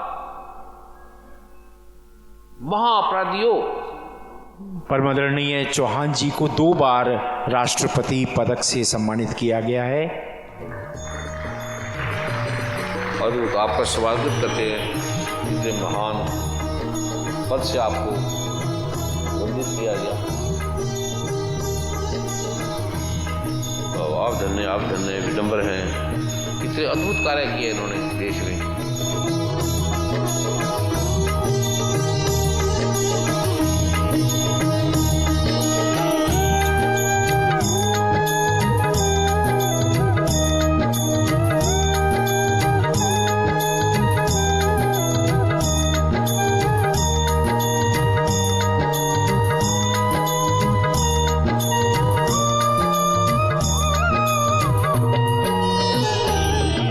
मैं परम आदरणीय चौहान जी के श्री चरणों में प्रार्थना करूंगा कि आप माइक पे अपने भाव प्रदान करें। आदरणीय गुरु महाराज को और गुरु माता जी को कोटि कोटि प्रणाम। मैं यहाँ आशीर्वाद लेने आया हूँ मैं इससे ज़्यादा कुछ नहीं कहूँगा। धन्यवाद। ये साधारण पाठ ही ऐसे नहीं सबको मिल जाए, ये इसको तो भीख मांगो भी, प्रभु दुर्गा माँ भगवान ब्रह्मा में पाठ दो, शिव भगवान में नारायण में पाठ दो। इसमें भगवान शिव कह रहे जैसे आप 100 बार नाम लेंगे राधा कृष्ण का या ब्रह्मा का या नारायण का, किसी का भी नाम लेंगे 100 बार तो 100 फल मिलेगा एक माला से। इससे आपको करोड़ फल मिलेगा इसका, ऐसा विज्ञान है ये, इस मतलब का ये विज्ञान है पूरा। तो वो गोपनीय रखो, फालतू वार्तालाप में ना समझने लगाओ। ऋषि मुनि तपस्या करते हैं, तपस्या से पाया ना, या ऐसे ऐसे तपस्या है आप सोच नहीं सकते। जब भगवान ब्रह्मा का प्रारूप है तो वह कोई साधारण थोड़ी है, उसी तरह करो। ब्रह्मा ने कितने साल तपस्या करके कितने करोड़ आयु है उनकी, और वह आपको तो पता नहीं क्या क्या होना चाहिए। वो पाठ के बिना नहीं होता, नाम लेने से, टीवी देखने से, फिल्म देखने से नहीं होता, उसकी कथा पढ़ लो उससे नहीं होता, ये केवल पाठ से होता है।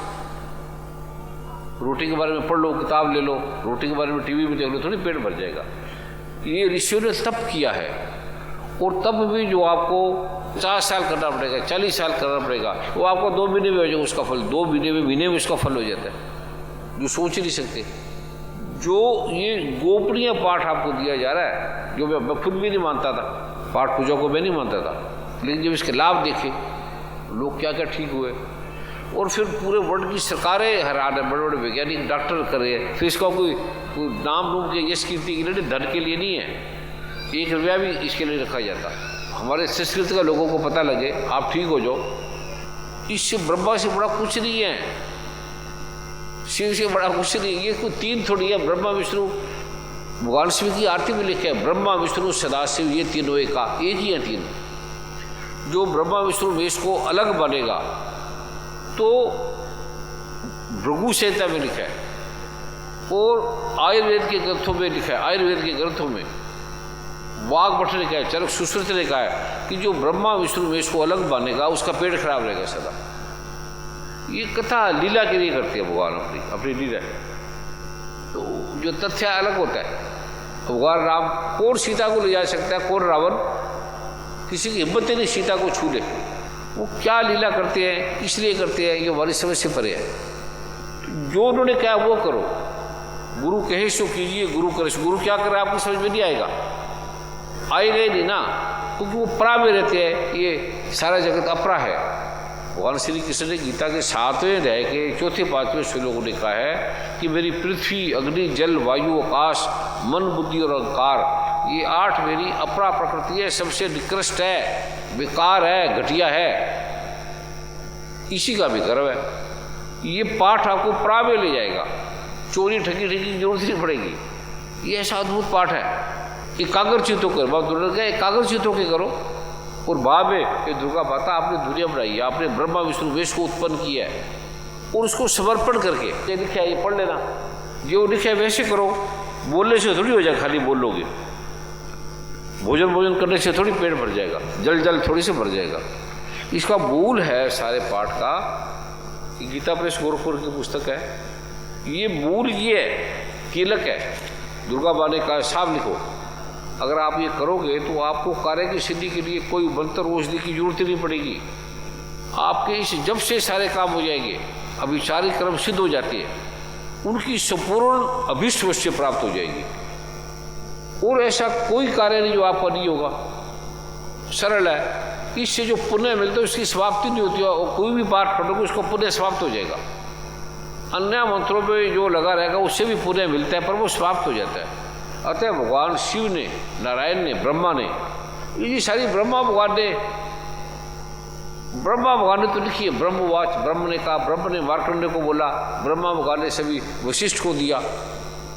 इसमें तनिक भी शेर नहीं है, मूल है ये। जो साधक कृष्ण पक्ष की चतुर्दशी अथवा अष्टमी को एकाग्रचित होकर भक्ति की सेवा में अपना सब कुछ समर्पित करता है, ये आपका है दुर्गा माँ, फिर उसे प्रसाद रूप से ग्रहण करता है, उसी पर भक्ति प्रसन्न होती है, अन्यथा उसकी प्रसन्नता नहीं प्राप्त होती। साफ तो लिख दिया।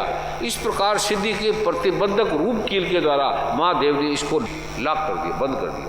अब बटन दबाओगे तो चलेगा, ये करोगे तो आपका अथाह लाभ होगा, बिना करे आपको इतना मिल रहा है। ऐसे गरीब ऐसे लोग जो बने थे वो कैसे क्या बन गए, बनने के बाद फिर पाठ ही नहीं करते। इतना होने के बाद भी आपको इतना लाभ हुआ, फिर आप पाठ ही नहीं करते, कि कैसे क्या बन जाओगे और बन के विनम्र हो जाओ। दुर्गा माँ आपने दी है, भगवान ब्रह्मा आपने दिए, शिव आपने दिए, वह मनुष्य सिद्ध हो जाएगा, वह देवी का पार्षद भगत वही बनेगा, अब मृत्यु के वश में नहीं पड़ेगा, उसका कोई कुछ नहीं बिगाड़ सकता, कोई कोरोना करना कोई बेर नहीं आती। किरण इसको जानकर परिहार करके इसका पाठ करे, जो ऐसा नहीं करता उसका नाश होता, उसी का नाश होगा। चाहे कोई किसी जाति का, हिंदू मुस्लिम सिख ईसाई जैन बौद्ध पारसी जो भी है, इसको ये करना ही पड़ेगा। ये दुनिया का सबसे पहला पाठ है, इसके बिना किसी को मुक्ति नहीं मिलेगी। किसी ग्रंथ में लिखा ही नहीं मैंने दुनिया बनाई है, ये अकेला ही पाठ है जो देवी कहती है मैंने बनाया। चंद्रमा सूर्य को किसी ने बनाया, किसी ग्रंथ में लिखा ही नहीं, केवल इसने सिद्ध किया। ऐसे रोग है जो ठीक नहीं होते ठीक हो गए, किसके पाठ से हुए कभी देखा है? कोई ग्रंथ पढ़ लो कोई कुछ नहीं होगा, इसके पढ़ से उसी समय लाभ मिलता है। और क्या चाहिए आपको? जब आपको दुर्गा पे, ब्रह्मा पे, शिव पे विश्वास नहीं है, राम कृष्ण पे नहीं है, तो किस पे होगा? कौन है ऐसा कृष्ण भगवान जैसा, राम जैसा कौन है? कौन गिरिराज उठा दे? इससे आपको सौभाग्य मिलेगा, आरोग्य मिलेगा, संपत्ति शत्रुनाश सब कुछ मिलेगा, मोक्ष मिलेगा। किसी धर्म में मोक्ष है ही नहीं, केवल इससे मिलेगा। कभी इधर कह रहे, कभी वहां चले गए, कभी भटक गए, है कहाँ? ऐसा कौन है? ब्रह्मा भगवान आप इसकी तारीफ करें, है देवी आपने हमें उत्पन्न किया, आपने ब्रह्मा विष्णु को उत्पन्न किया, आप हमें मुक्ति दो। ब्रह्मा भगवान इससे मुक्ति मांग रहे हैं, माँ दुर्गा से, शिव से, नारायण से। ये अलग अलग थोड़ी है, हमें सिखाने के लिए बोलते ऐसे तुम करो, वो तो मुक्ति है। ब्रह्मा तो आप ही दुर्गा है, दुर्गा आप ही ब्रह्मा है। ये जो कह रहे हैं वैसे करो, सिंपल सा पाठ है।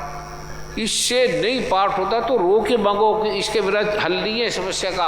आगे जो कीटाणु आने वाला बड़ा खतरनाक है।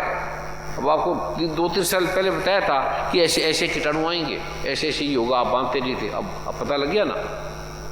और बजे के बाद इसने पाठ से उसको कोरोना हुआ ही नहीं। कब बात है? दुर्गा माँ कोई झूठ बोलती है? क्यों बोलेगी? जो व्यक्ति, दुर्गा माँ कह रही है, ये पाठ करेगा उसकी सारी व्याधियाँ नष्ट हो जाएगी, उसे वायरल नहीं होगा, इन्फेक्शन नहीं होगा, बकरी कोड़ नहीं होगा।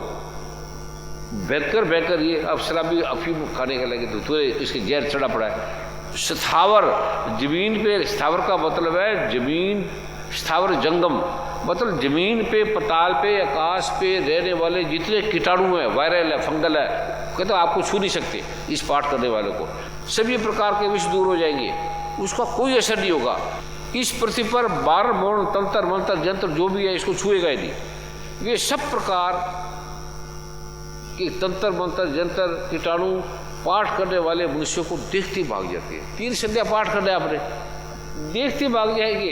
यही नहीं, पृथ्वी पर चलने वाले ग्राम देवता, आकाशाली देवता, जल से संबंध रखने वाले निम्न कोटि के देवता, कोई श्राप लगा है, जन्म के साथ प्रकट होने वाले देवता, कुल देवता, माला, डाकनी, साकरी, भूत प्रेत, अंतरिक्ष में विचरने वाले अत्यंत बलवती भयानक डाकड़िया, ग्रह सारे उल्टे पुल्टे। अब लगे रहो पंडितों के चक्कर में ग्रह। अरे कहते पाठ कर कौन ग्रह आएगा? ग्रह को पैदा किसने किया है? पैदा जिसने किया है वो उसकी बात नहीं मानेगा। कहते हैं आपको कोई छू नहीं सकता, पाठ तो करो। यक्ष, गंधर्व, राक्षस, ब्रह्म राक्षस इस ऊपर कोई नहीं है। बेताल, कुसमांड, भैरव आदि निष्कार के देवता इस पाठ करने वाले मनुष्य को देखते ही भाग जाएंगे। पता देखते ही आप पाठ करके चले जाओगे, आपका कोई कुछ नहीं बिगाड़ सकता। उस स्त्री पुरुष की राजा की समान वृद्धि प्राप्त होती है। यह मनुष्य के तेज की वृद्धि करने वाला है। कवच का पाठ, इसका पाठ करने वाला अपनी कीर्ति से सुशोभित होता है, वृद्धि को प्राप्त होता है। इसका पाठ करके आपकी जो संतान है, जब तक वन पर्वतों कारणों से पृथ्वी टिकी रहती है, तब तक यहाँ उसकी पुत्र परंपरा बनी रहेगी। उसका पुत्र नहीं, पुत्र। और जब तक सूरज चंद्रमा है बने रहेंगे। ये कौन दे सकता है? यदि अपने शरीर का भला चाहो तो पाठ के बिना एक पग भी घर से ना निकालो। पाठ से सब और तो सुरक्षित हो जाएगा, उसे धन मिलेगा, यश मिलेगा, कीर्ति मिलेगी, सभी कामना की प्राप्ति मिलेगी। वह जिस जिस वस्तु का चिंतन करता है, ये मैं उसको गारंटी से कह रही हूँ निश्चित प्राप्त होगा। अब बताओ, अब क्या बताओ, अब इसके ऊपर क्या बोले, क्या लड़े दुर्गा बाणे वाले से। 3 संध्या जो प्रतिदिन नियम पूर्वक तीनों संध्या में श्रद्धा के साथ पाठ करता है, उसे देवी कला दुर्गा उसके साथ चलेगी। वह तीनों लोकों में कहीं भी पराजित नहीं होता। वह इतना गरीब था, उससे गरीब आदमी नहीं होता, होते ही नहीं। तो गुरु ने कहा पाठ कर, मैं तो मैं कहा पाठ से क्या होगा, कि पाठ करने से हमारी भूख मिट जाएगी। कहते पहले कर, फिर बाद में बात करेंगे। एक बार बोले तो बस, फिर मैंने किया तो मैं हैरान रह गया, ऐसे थोड़ी दे रहा हूँ, अब करो। फिर वेद में लिखा है, वेद थोड़ी झूठ बोलेंगे। कहाँ जाते हो इसको छोड़ के, जाके कहीं चले जाओ, कुछ नहीं मिलेगा आपको, इसी से मिलेगा, इससे नहीं मिलेगा तो कहीं भी नहीं मिलेगा।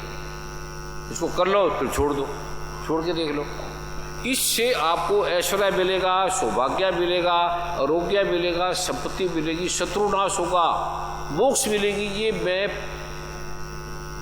निश्चित कह रहा हूँ गारंटी से। ये भगवान शिव कह रहे हैं, ब्रह्मा कह रहे हैं, विष्णु कह रहे हैं। तो उस जगदम्बा की स्तुति क्यों नहीं करते? कहते हम खुद करते हैं। ब्रह्मा विष्णु महेश कहते हैं हम खुद करते हैं, ब्रह्मा विष्णु महेश होकर, राम कृष्ण होके, तो तुम क्यों नहीं करते? इसमें क्या सोचना, इसमें क्या डाउट करना, इसमें क्या दिमाग लगाना? चुप करके करो, ना हो तुम मांगो, दुर्गा माँ हमारी गलती होगी है, ऐसे वैसे को पाठ नहीं मिलेगा। ये क्यों देगी? पाठ करने का मतलब दुर्गा माँ की अपनी शक्ति तुम्हें देती है, हमें देती है। गलत आदमी को क्यों देगी? भगा देती है। ये मांगो, पाठ मांगो। मैं पाठ करता तो मत बुरा करो। फिर दुर्गा माँ, हे भगवान शिव नारायण ब्रह्मा विष्णु महेश, आपकी बड़ी कृपा, आप हमसे पाठ कराते हैं, बहुत कृपा देते रहो, पाठ मत छुड़ाओ। बस एक ही चीज मांगो, गुरु की बादरा काटे और पाठ न छोड़े। वो कहते हैं आपके पीछे सब दुनिया चलेगी, क्यों चले? हम चले, हमें सुखी हो, हमारा परिवार सुखी हो, अब देश की राष्ट्र की सेवा करें, अब क्यों चलाना? हम ब्रह्मा विष्णु थोड़ी बनना है, पर आपके पीछे चलेगी, सारे काम हो गए आपके। एक आदमी नहीं दुनिया का जो इसको ठीक ना हुआ। किसके पाठ से एनर्जी ठीक होती है? कहाँ जाते हो? इसमें क्या सोचना, क्या विचारना? 3 संध्या भगवान कहते हैं क्यों नहीं करते, क्या प्रॉब्लम है तुम्हें? मैं कह रहा हूँ, भगवान ब्रह्मा विष्णु महेश कह रहे हैं, मैं सच्ची कह रहा हूँ, तुम पाठ करो, तुम्हारे काम होंगे और उसी समय होंगे। परम पूज्य सदगुरुदेव जी, कुछ भाई बहन हैं जो पढ़े लिखे नहीं हैं, उन पर भी आप कृपा करें। पाठ के लिए पढ़ के अनपढ़ बन जाओ, अनपढ़ है तो ज़्यादा अच्छा है। इसलिए स्यापा पढ़ों ने डाला है, अनपढ़ों ने नहीं डाला। जितना खराब दुनिया को पढ़ो लिखों ने किया, उतना अनपढ़ों ने नहीं किया।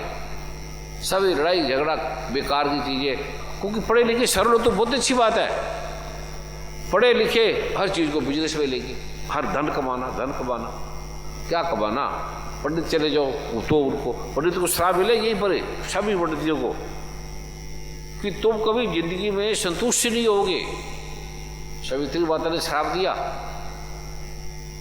देवी भागवत में लिखा है पंडित ये असुर है पिछले जन्मों से, और जो सरल है वो पंडित है, जिससे ब्रह्म का ज्ञान है वो पंडित है। पंडित अगर की पाठ करे, सरल हो जाए, तो महा विद्वान है, वो ब्राह्मण है, ब्रह्म को जान लेगा। वो जो आदि सनातन संस्कृति है उससे बढ़कर कुछ नहीं, भक्ति से बड़ी कोई चीज़ नहीं होती।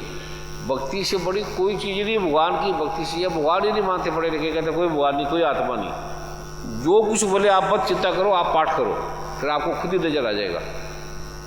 ये एक जिज्ञासा है आपके श्री चरणों में कि पूर्ण परमात्मा चाहिए जिसको पाने के बाद कुछ पाना शेष नहीं रहता। परमात्मा होता ही पूर्ण है, पूर्ण परमात्मा चाहिए। परमात्मा अधूरा भी होता है क्या? रोटी है क्या आधी मिलेगी? यह धरती है।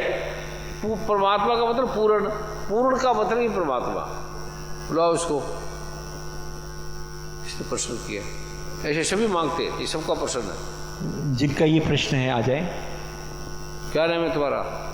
यकुल नाम है। यकुल? हाँ जी। इसका क्या मतलब है? पता नहीं, किसी ने रखा नाम? घर वालों ने। ये कुल का मतलब तो नाम का अर्थ भी तो ना कोई, कुल मिला के यही है। कुल मिला के आधा मिला के क्या बनता है? कुल मिला के यही है, जीवन का ज्ञान क्या है, जीवन में आए किस लिए हैं, क्या करने आए हैं। कुल मिला के क्यों लगाया? परमात्मा पाने आया, परमात्मा चाहिए। अरे भाई तू कुल मिला के शब्द क्यों लगाया? उसको पाने के बाद कुछ पाना शेष नहीं रहता ना फिर। पहले तो ये बता, इसमें परमात्मा क्या कि कुल मिला के क्यों लगाया तूने? कुल मिला के क्योंकि जब परा में चला जाता था तो कुछ पाने की इच्छा ही नहीं रहती थी, संतुष्टि थी पूरी। और ऐसे हूँ जैसे किसी ने इज्जत लूट ली हो कि मेरे से वो ही चला गया जो मैंने परा पाई थी। आपकी कृपा से जो परा पाई थी, पाठ करता था, वो किया ही नहीं जा रहा और वो परा भी नहीं पाई जा रही। मेरे से गलती हुई है, मैं माफ़ी चाहता हूँ। पहले तो कृष्ण भगवान कहते हैं कि तत्विधि प्राणिपातेन परिपुष्यन सेवया उक्ते क्षति ज्ञान ज्ञान तदर्शना। पहले तो दंडत भाव से प्रणाम करके श्रद्धा से प्रश्न पूछते, हाथ जोड़ के दंडत प्रणाम करके कि गुरु जी हे भगवान शिव नारायण मुझे इसका ज्ञान दे। इसके आगे ब्रह्मा विष्णु महेश भी हाथ जोड़ के खड़े हैं, ठीक है। फिर श्रद्धा से बोलो हे माँ दुर्गा, हे माँ दुर्गा, भगवान शिव, हे भगवान शिव, भगवान ब्रह्मा विष्णु महेश, भगवान ब्रह्मा विष्णु महेश, माँ दुर्गा, माँ दुर्गा, आपने सारी दुनिया को उत्पन्न किया है, आपने सारी दुनिया को उत्पन्न किया है। मुझे ऐसा ज्ञान दे, मुझे ऐसा ज्ञान दे जिसके जानने से सब जाना जाता है, सब जाना जाता है, जो वेद में लिखा है, जो वेद में लिखा है। मुझे ऐसा ज्ञान दो, मुझे ऐसा ज्ञान दे। ये मैं आपके चरणों में प्रार्थना करता ये हूँ। मैं आपके चरणों में प्रार्थना कर रहा हूँ। ऐसी प्रार्थना करते पहले। क्वालिफिकेशन क्या आपकी, पढ़े कि लिखा हो, कितना पढ़े हो? गुरुदेव इंजीनियरिंग कर की है वैसे तो। गुरुदेव नहीं, ये उत्तर आपको दुर्गा माँ की पुस्तक से मिला है।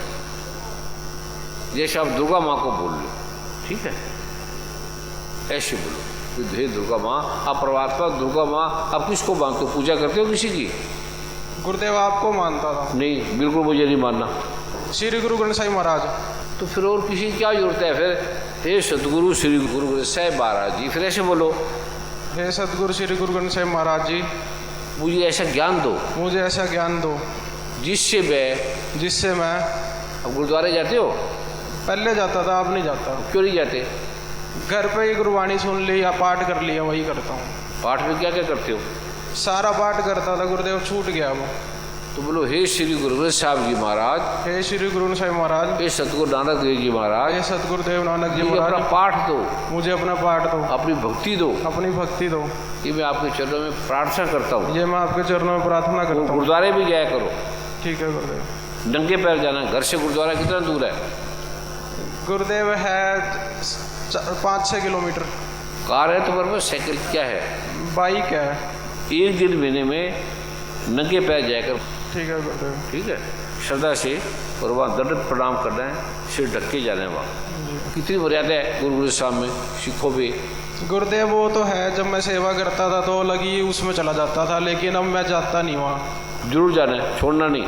उसी से तो आप बड़े हो, उसी से तो आपको जन्म हुआ है। गुरुदेव वो पाठ दे दो उस हिसाब से जैसे पहले दिया था। पहले तो जिससे आपको जन्म हुआ है उसको नहीं छोड़ना, ठीक है। पूरा नाम क्या आपका? यकुल आहूजा। कभी माता पिता ने बताया इसका क्या अर्थ है आपका? फिर तो इसका अर्थ जानना। किसने रखा नाम? घर वालों ने रखा था। माता ने, पिता ने, किसने रखा है? पता नहीं। ये पूछना। ठीक है। उसका मतलब क्या है?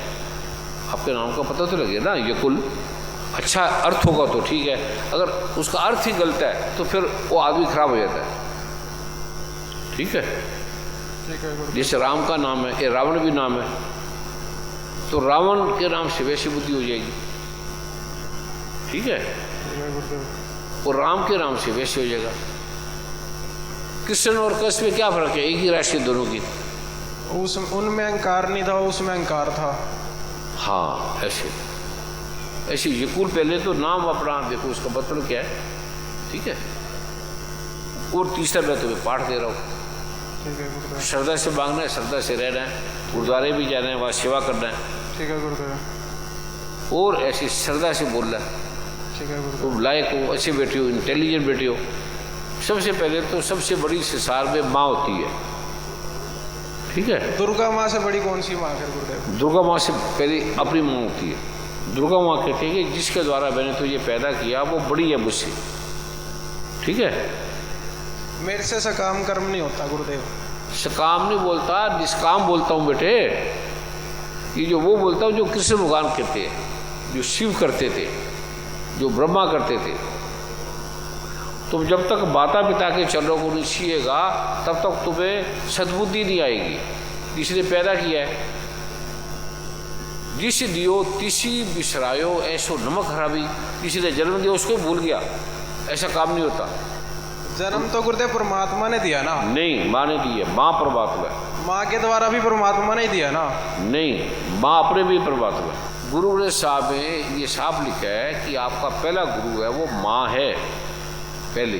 तो ऐसे अपनी माँ को आपने पहले गुरु मानना है, धरती मानना है, पिता मानना है। तुमने माँ में वो देख रहा है कि मेरा परमात्मा है, जो बोला वो करेगा ना जी।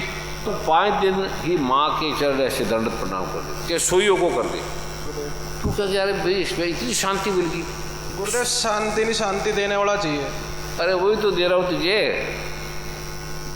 ठीक है। भक्ति नहीं, भक्ति देने वाला चाहिए। अगर वही आ गया तो भक्ति की कमी नहीं। जो भक्ति देने वाली है ना बेटे, देने वाले भक्ति कौन देती है? परमात्मा। परमात्मा कौन? गुरु। गुरु कौन? आप कौन?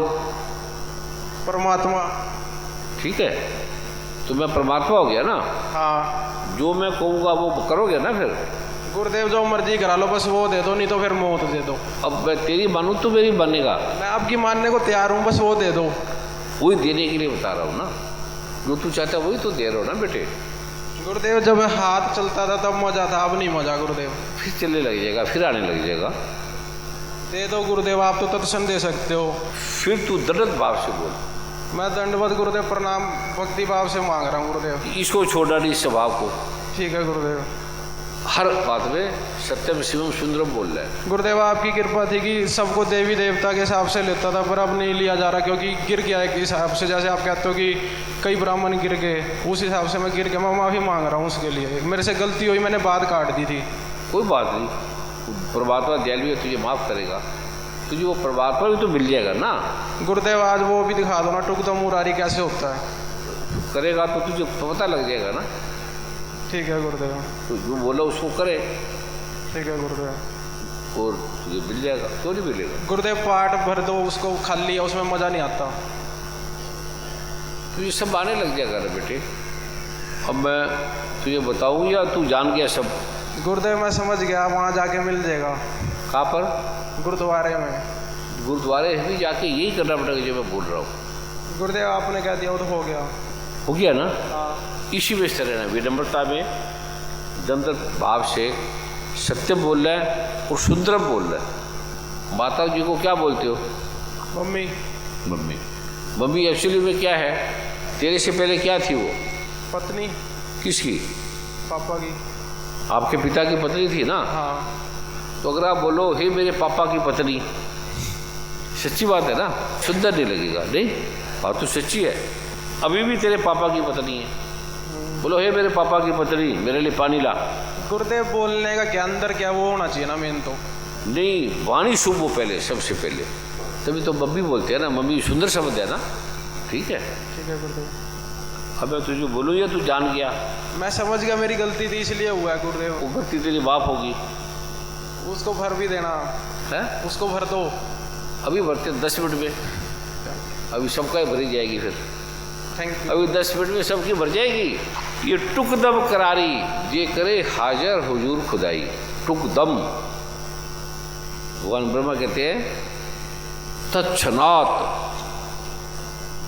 इसमें भगवान ब्रह्मा कहते हैं, भगवान ब्रह्मा ने कहा हे विश्वामित्र, हे राम, हे वशिष्ठ, आप ये पाठ सुने, इसके जानने सुनने समझने मात्र से क्षण भर में तेरा लोक का तुम्हारी समस्या का समाधान हो जाएगा। महाशांति मिल जाएगी क्षण भर में।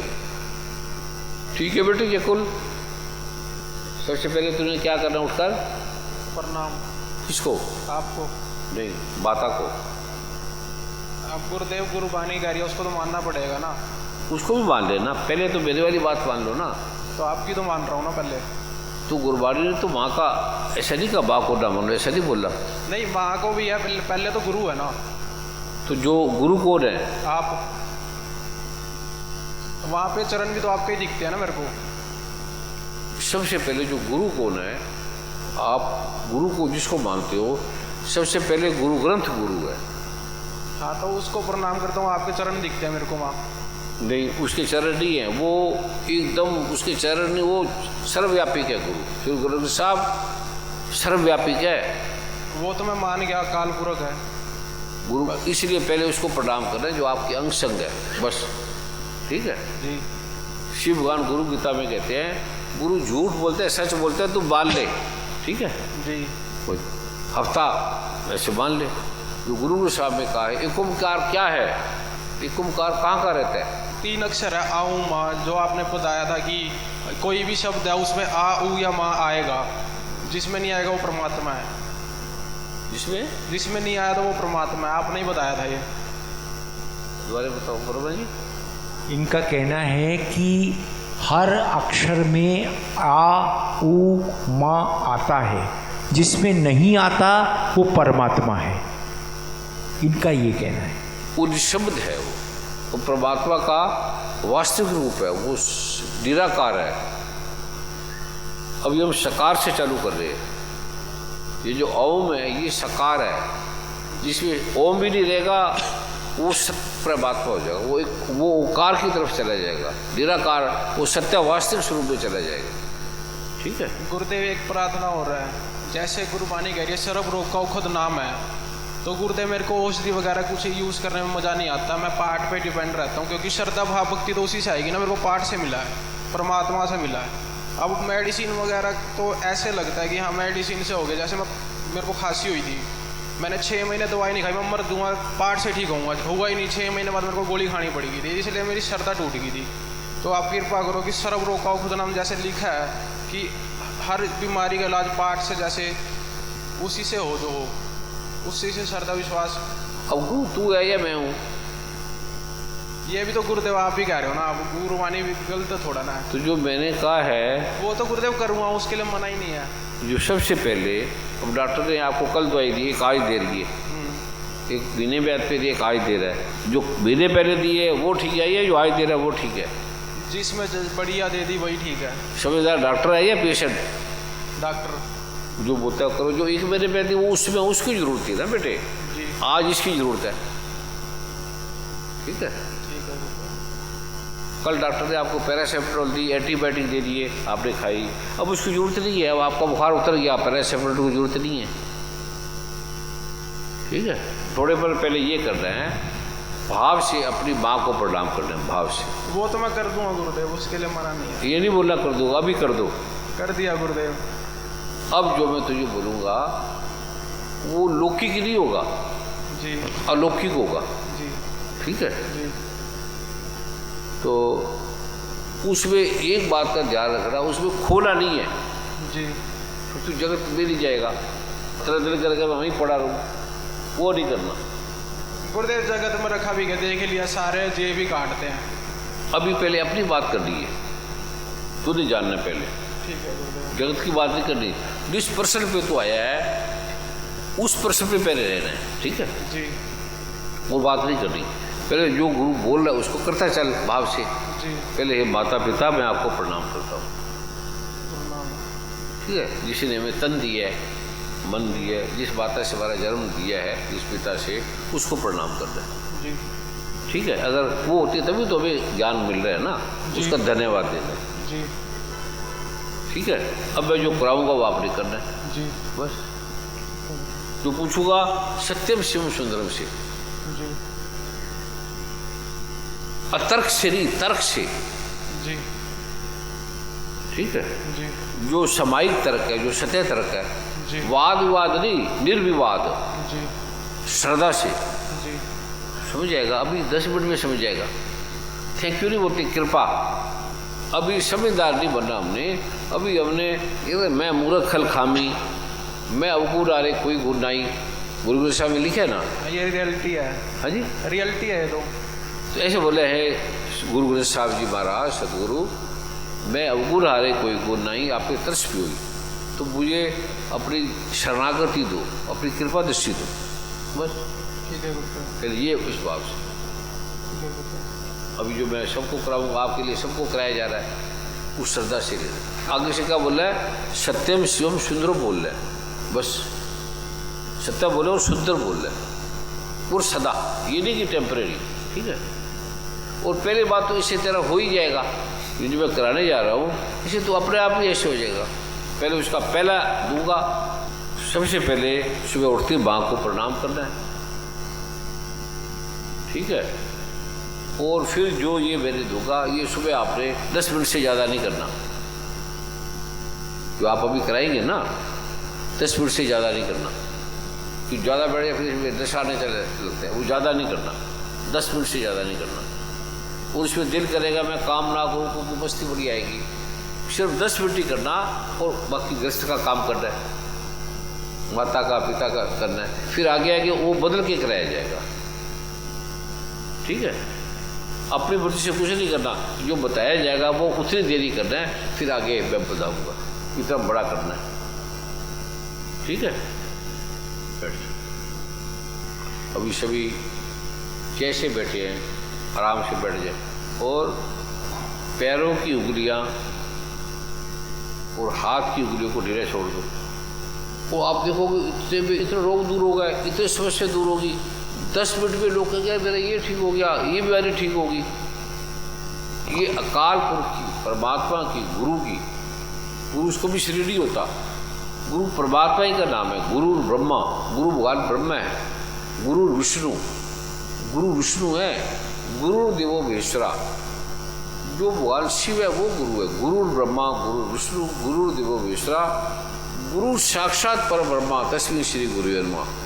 केवल ब्रह्मा ही गुरु है, गुरु ब्रह्मा, केवल ब्रह्मा ही गुरु है। गुरु विष्णु, केवल विष्णु ही गुरु है, गुरु विष्णु नहीं है, ब्रह्मा गुरु है, विष्णु गुरु है। हमारा गुरु है गुरु ब्रह्मा, भगवान ब्रह्मा हमारे गुरु हैं, गुरु ब्रह्मा नहीं है। गुरु ब्रह्मा इसका अर्थ है गुरु जो है हमारा ब्रह्मा भगवान है, जिसने धरती आकाश पैदा किया। ये नाशवान शरीर गुरु नहीं होता, वो ब्रह्मा भगवान नाशवान नहीं है, अविनाशी है। नारायण अविनाशी है, गुरु उसको मानना है। ब्रह्मा विष्णु वेश में किसी को एक मान लो या तीनों को मान लो, एक ही बात है, कोई फर्क नहीं पड़ता। आँख की पलकों को ढीला छोड़ दो, आपकी आँख आप बंद हो जाएगी। कुछ नहीं बोलना, ना कोई मंत्र है, ना पाठ है, ना पूजा है, कुछ नहीं बोलना। जो मैं बोलूँगा बस वो आप करते जाना। जो भगवान शिव ने 82 नंबर में शिव संहिता में ये बोला है, शिव सागर में ये बोला है, शिव रहस्य विज्ञान में ये बोला है, नारायण ने ये बोला है, भगवान ब्रह्मा ने ये बोला है। ब्रह्म भगवान ऐसे बैठे रहते हैं बस। इससे क्या क्या होगा, अभी 10 मिनट में ये पहला याम करना है, फिर आगे आगे क्या क्या होगा आपको कह रहे। आप ब्रह्मा को देखोगे, गीता के 11वें अध्याय के 12वें श्लोक में क्या क्या लिखा है इस बात तो मैं हजारों सूर्य का प्रकाश देख रहा हूँ। फिर आगे भगवान कृष्ण ने रोक दिया, वो कांपने लगा। कितना अद्भुत है ये अपरा योग है। ये योग की कैटेगरी में नहीं आता। इसलिए डेरा छोड़ दो, बिल्कुल सारे एकदम आराम से आंखों को ढीला छोड़ दो, आंख बंद कर लो सारे, इसलिए हाथ ही जोड़ा, सहज ऐसे दाग दो। अब कुछ नहीं करना, आपने जीव को अपनी तालू पे लगा लो बस। ये भगवान शिव ने 82 नंबर विधि में बोला, सिर्फ कुछ नहीं सोचना, कुछ नहीं विचारना, कुछ नहीं करना, जीव तालू पे लगा लो। अब आपने कुछ नहीं करना, अब ये ब्रह्मा विष्णु महेश करेगी, ना कुछ मांगना, ना चाहना, ना कुछ करना। पृथ्वी नहीं है, उससे बड़ा है पृथ्वी को, तो शिव है। पृथ्वी अग्नि जल वायु आकाश, ये 5 अपरा तत्व ही नहीं है, पृथ्वी है ही नहीं। महसूस होगा, अग्नि नहीं है, ये तत्वों से परे है, ये अपरा से परे है।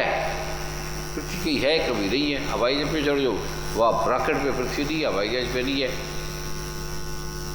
अग्नि जल पानी भी नहीं है, पृथ्वी अग्नि जल है ही नहीं। आपको आप ही फील होगा मैं उसके बिना हूँ। ये आकार निराकार से भी परे है, प्रा आकार है। पृथ्वी अग्नि जल, वायु भी नहीं है यहाँ, न आत्मा न परमात्मा, न राम न कृष्ण, न ब्रह्मा न विष्णु न महेश, अपरा नहीं प्रा अपने आप ही प्रकट होती है। और यही आदि अनादि स्वरूप है स्वयं का, कुछ नहीं करे, जीव तालू पे लगे और कुछ नहीं करे, और अथाह आनंद ले नहीं रहे, आई जा रहा है, आप ही आ रहा है बिना बुलाई, जिसको मांगते हैं वो आई जा रहा है, वो बस्ती आई जा रही है, कोई देने वाला नहीं है, कोई भिखारी नहीं है। अब तो मांगते हैं, स्त्री पुरुष से मांग रही है, पुरुष स्त्री से मांग रही है, कोई शराब से मांग रहा है, कोई ड्रग्स से मांग रहा है, कोई भोजन से, कोई खाने से, कोई काम से, कोई भोग से मांग रहा है। इसमें जरूरत ही नहीं है किसी की, आप पे आप निरंजन सोई, आप पे है ये नैनम छिदंती शस्त्राणी, नैनम दहती पाप का, न चैनन करे देते आपको, न सुश्रुति मारुता, ये कटता नहीं है, जलता नहीं है, कुछ नहीं करे हम, न मंत्र न जाप न पाठ न पूजा, कुछ नहीं, ऐसे बैठे बस। और इतनी बस्ती, पृथ्वी नहीं, अग्नि नहीं, जल नहीं, वायु नहीं, आकाश नहीं, चंद्रमा नहीं, सूरज नहीं, तारे नहीं, कुछ नहीं यहाँ, अपरा है ही नहीं, अपरा का कोई मतलब नहीं, ये आती है चली जाती है। पृथ्वी आई, अग्नि जल आई, कितनी बार पृथ्वी खत्म होगी, जल आकाश कई दी है, ये जाती नहीं, ये आदि मध्यांत अनंत वीर्य, ये जहां जहां देखा ताता तू है, तुझसे डिक्सी फूट पड़ा, कुल हो वला हो आहद अल्हम्दुलिल्लाहि रब्बिल आलमीन, के भी जिस्मारे दिल बबी जूस दोस्त, हर के बीनी भी जाके बजरे हो, खाली कुछ नहीं, न हिंदू न मुसलमान न सिख न ईसाई, न स्त्री न पुरुष, ऐसी बजा। ये पृथ्वी के बनने का पहले थे, आनंद भया मेरी बाए सतगुरु में पाया, सतगुरुता पाया सेध शिशी बद दिया बधाइयाँ, राहत नाद है ये, एक नाद आहत चोट से होते हैं, दो ताड़ियों की आवाज आई, ये आहत नाद है, ये अनाहत नाद है, बिना किसी के, बिना दूसरे के, बिना स्त्री के, बिना पुरुष के, उसके मेरा आदमी आनंद नहीं लेता, मिलते ही नहीं, ये आए जा रहा है, स्त्री को भी आए जा रहा है, और ना किसी स्त्री से मिला ना किसी पुरुष से मिला, ये आए जा रहा है, मेरे अंदर ही था, ऐसे ही आ रहा है, ना मैं मांग रहा हूँ, ना कोई मांग रहा है, ना कोई देने वाला है ही आदिकाल से, एक ओंकार सतनाम कर्ता पुरुष निर्भो निर्वैर अकाल मूर्त अंजलि से भंग, गुरु प्रसाद जब गुरु कृपा से प्राप्त है। सोचे सोच रहा है, ये सोच से आते ही नहीं, ये मन बुद्धि से आते ही नहीं, सोचे सोच रहा हुई ये सोची लखबार, सोच लो बोल लो, नहीं आता, ये बोलने से पढ़ने से नहीं आता, सोचे सोच रहा हुई ये सोची लखबार, चुप्पा चुप ना हुई, चुप से भी नहीं आता, ये चुप भी नहीं है, ना बोलना ना चुप, विस्माद, श्री गुरु साहब कहते हैं ये विस्माद था। धीरे धीरे शरीर में आ जाओ, शरीर से जुड़ जाओ। अब इस पे कितना विस्माद, आराम, शांति मिली, और कितने कष्ट हटे, कितनी बीमारी हट गई, कितने रोग हट गए, कितने लोगों की प्रॉब्लम हट गई 2-4 मिनट में। अपने अनुभव सुनाओ, इससे आपको क्या क्या हुआ? इतनी देर में मेरे बैठने में तकलीफ हो रही थी, घुटनों में दर्द हो रहा था। जब से मैंने योग किया है उसके बाद पे अभी मेरे को काफ़ी रिलैक्स हो रहा है, घुटने का दर्द मतलब अर्थराइटिस था इसको, रोमेटिज्म चालू हो गया था, ठीक हो गया। गुरुदेव, मैं पांडाल में 1 बजे से आया था, तब से मेरे कमर में और सर में बहुत तेज पेन हो रहा था। अब बिल्कुल कुछ भी नहीं है और शरीर बिल्कुल हल्का फूल हो गया एकदम। तो ऐसा होगा कि जैसे बीमारी है ही नहीं, और ये कई दिनों से दर्द था, ठीक हो गया। गुरुदेव, करीब मेरे को 2 महीने हुए चेस्ट के पेन से, कमर के पेन से, सर के पेन से परेशान। दवाई लेके थक गया तो ठीक हो गया, सदा के लिए ठीक हो गया। सतगुरु जी, मेरे सुबह से इतना लेफ्ट साइड में पेन था बहुत ज़्यादा, और एक कदम भी नहीं चल पा रही थी, और इसी तरह से मैं सेवा भी कर रही थी। लेकिन अभी जब मैंने योग किया, चला नहीं जाता, टांगों में दर्द, बैक में दर्द, चले नहीं, अब ये दौड़ सकते हैं, इतनी बुजुर्ग है, चलो दौड़ो। बुजुर्ग 70-80 साल की, उठ नहीं जा रही थी। गुरु माँ, गुरु जी के चरणों में कोटि कोटि प्रणाम। मेरा पेट और मेरा सर भारी हो रहा था गुरु जी। इसकी एसिडिटी सालों से थी, वो खत्म होगी। 5 मिनट में खत्म होगी। सतगुरुदेव जी, मुझे 3 सालों से बहुत सारी समस्याएं थी, बैक पेन, नेक पेन, घुटनों में दर्द, कभी मेरी स्किन की एलर्जी। जब योग कराया आपने तो ऐसा लग रहा था कि सारे रोग खत्म हो गए, अभी कोई रोग नहीं। सदा के लिए ठीक हो गया 5 मिनट में। मेरे जब भी रोज़ सोती हूँ तो मेरे सिर में ऐसे नींद नहीं आती, झटके लगते थे। आज मुझे बहुत अच्छा लग रहा है। वो खत्म हो गया। ऐसे रोग थे, डॉक्टर समझ नहीं पा रहे थे। और गुरुदेव, शिवरात्रि, महाशिवरात्रि का भी बहुत अद्भुत अनुभव हुआ। जो आपने ऑनलाइन वो मंत्र दिया, मैंने रात में 12 बजे तक मंत्र का जाप किया। मैं हमेशा व्रत करती थी तो मैं सुबह उठते ही गैस की गोली लेनी, 4 गोलियां ले लेती तो ठीक नहीं होती, ऑक्सलांजीन गोली लेनी पड़ती थी। और गुरुदेव, जब मैंने पाठ किया तो इतनी एनर्जी आ गई कि मैं खुद अपनी विश्वास न कर सकी।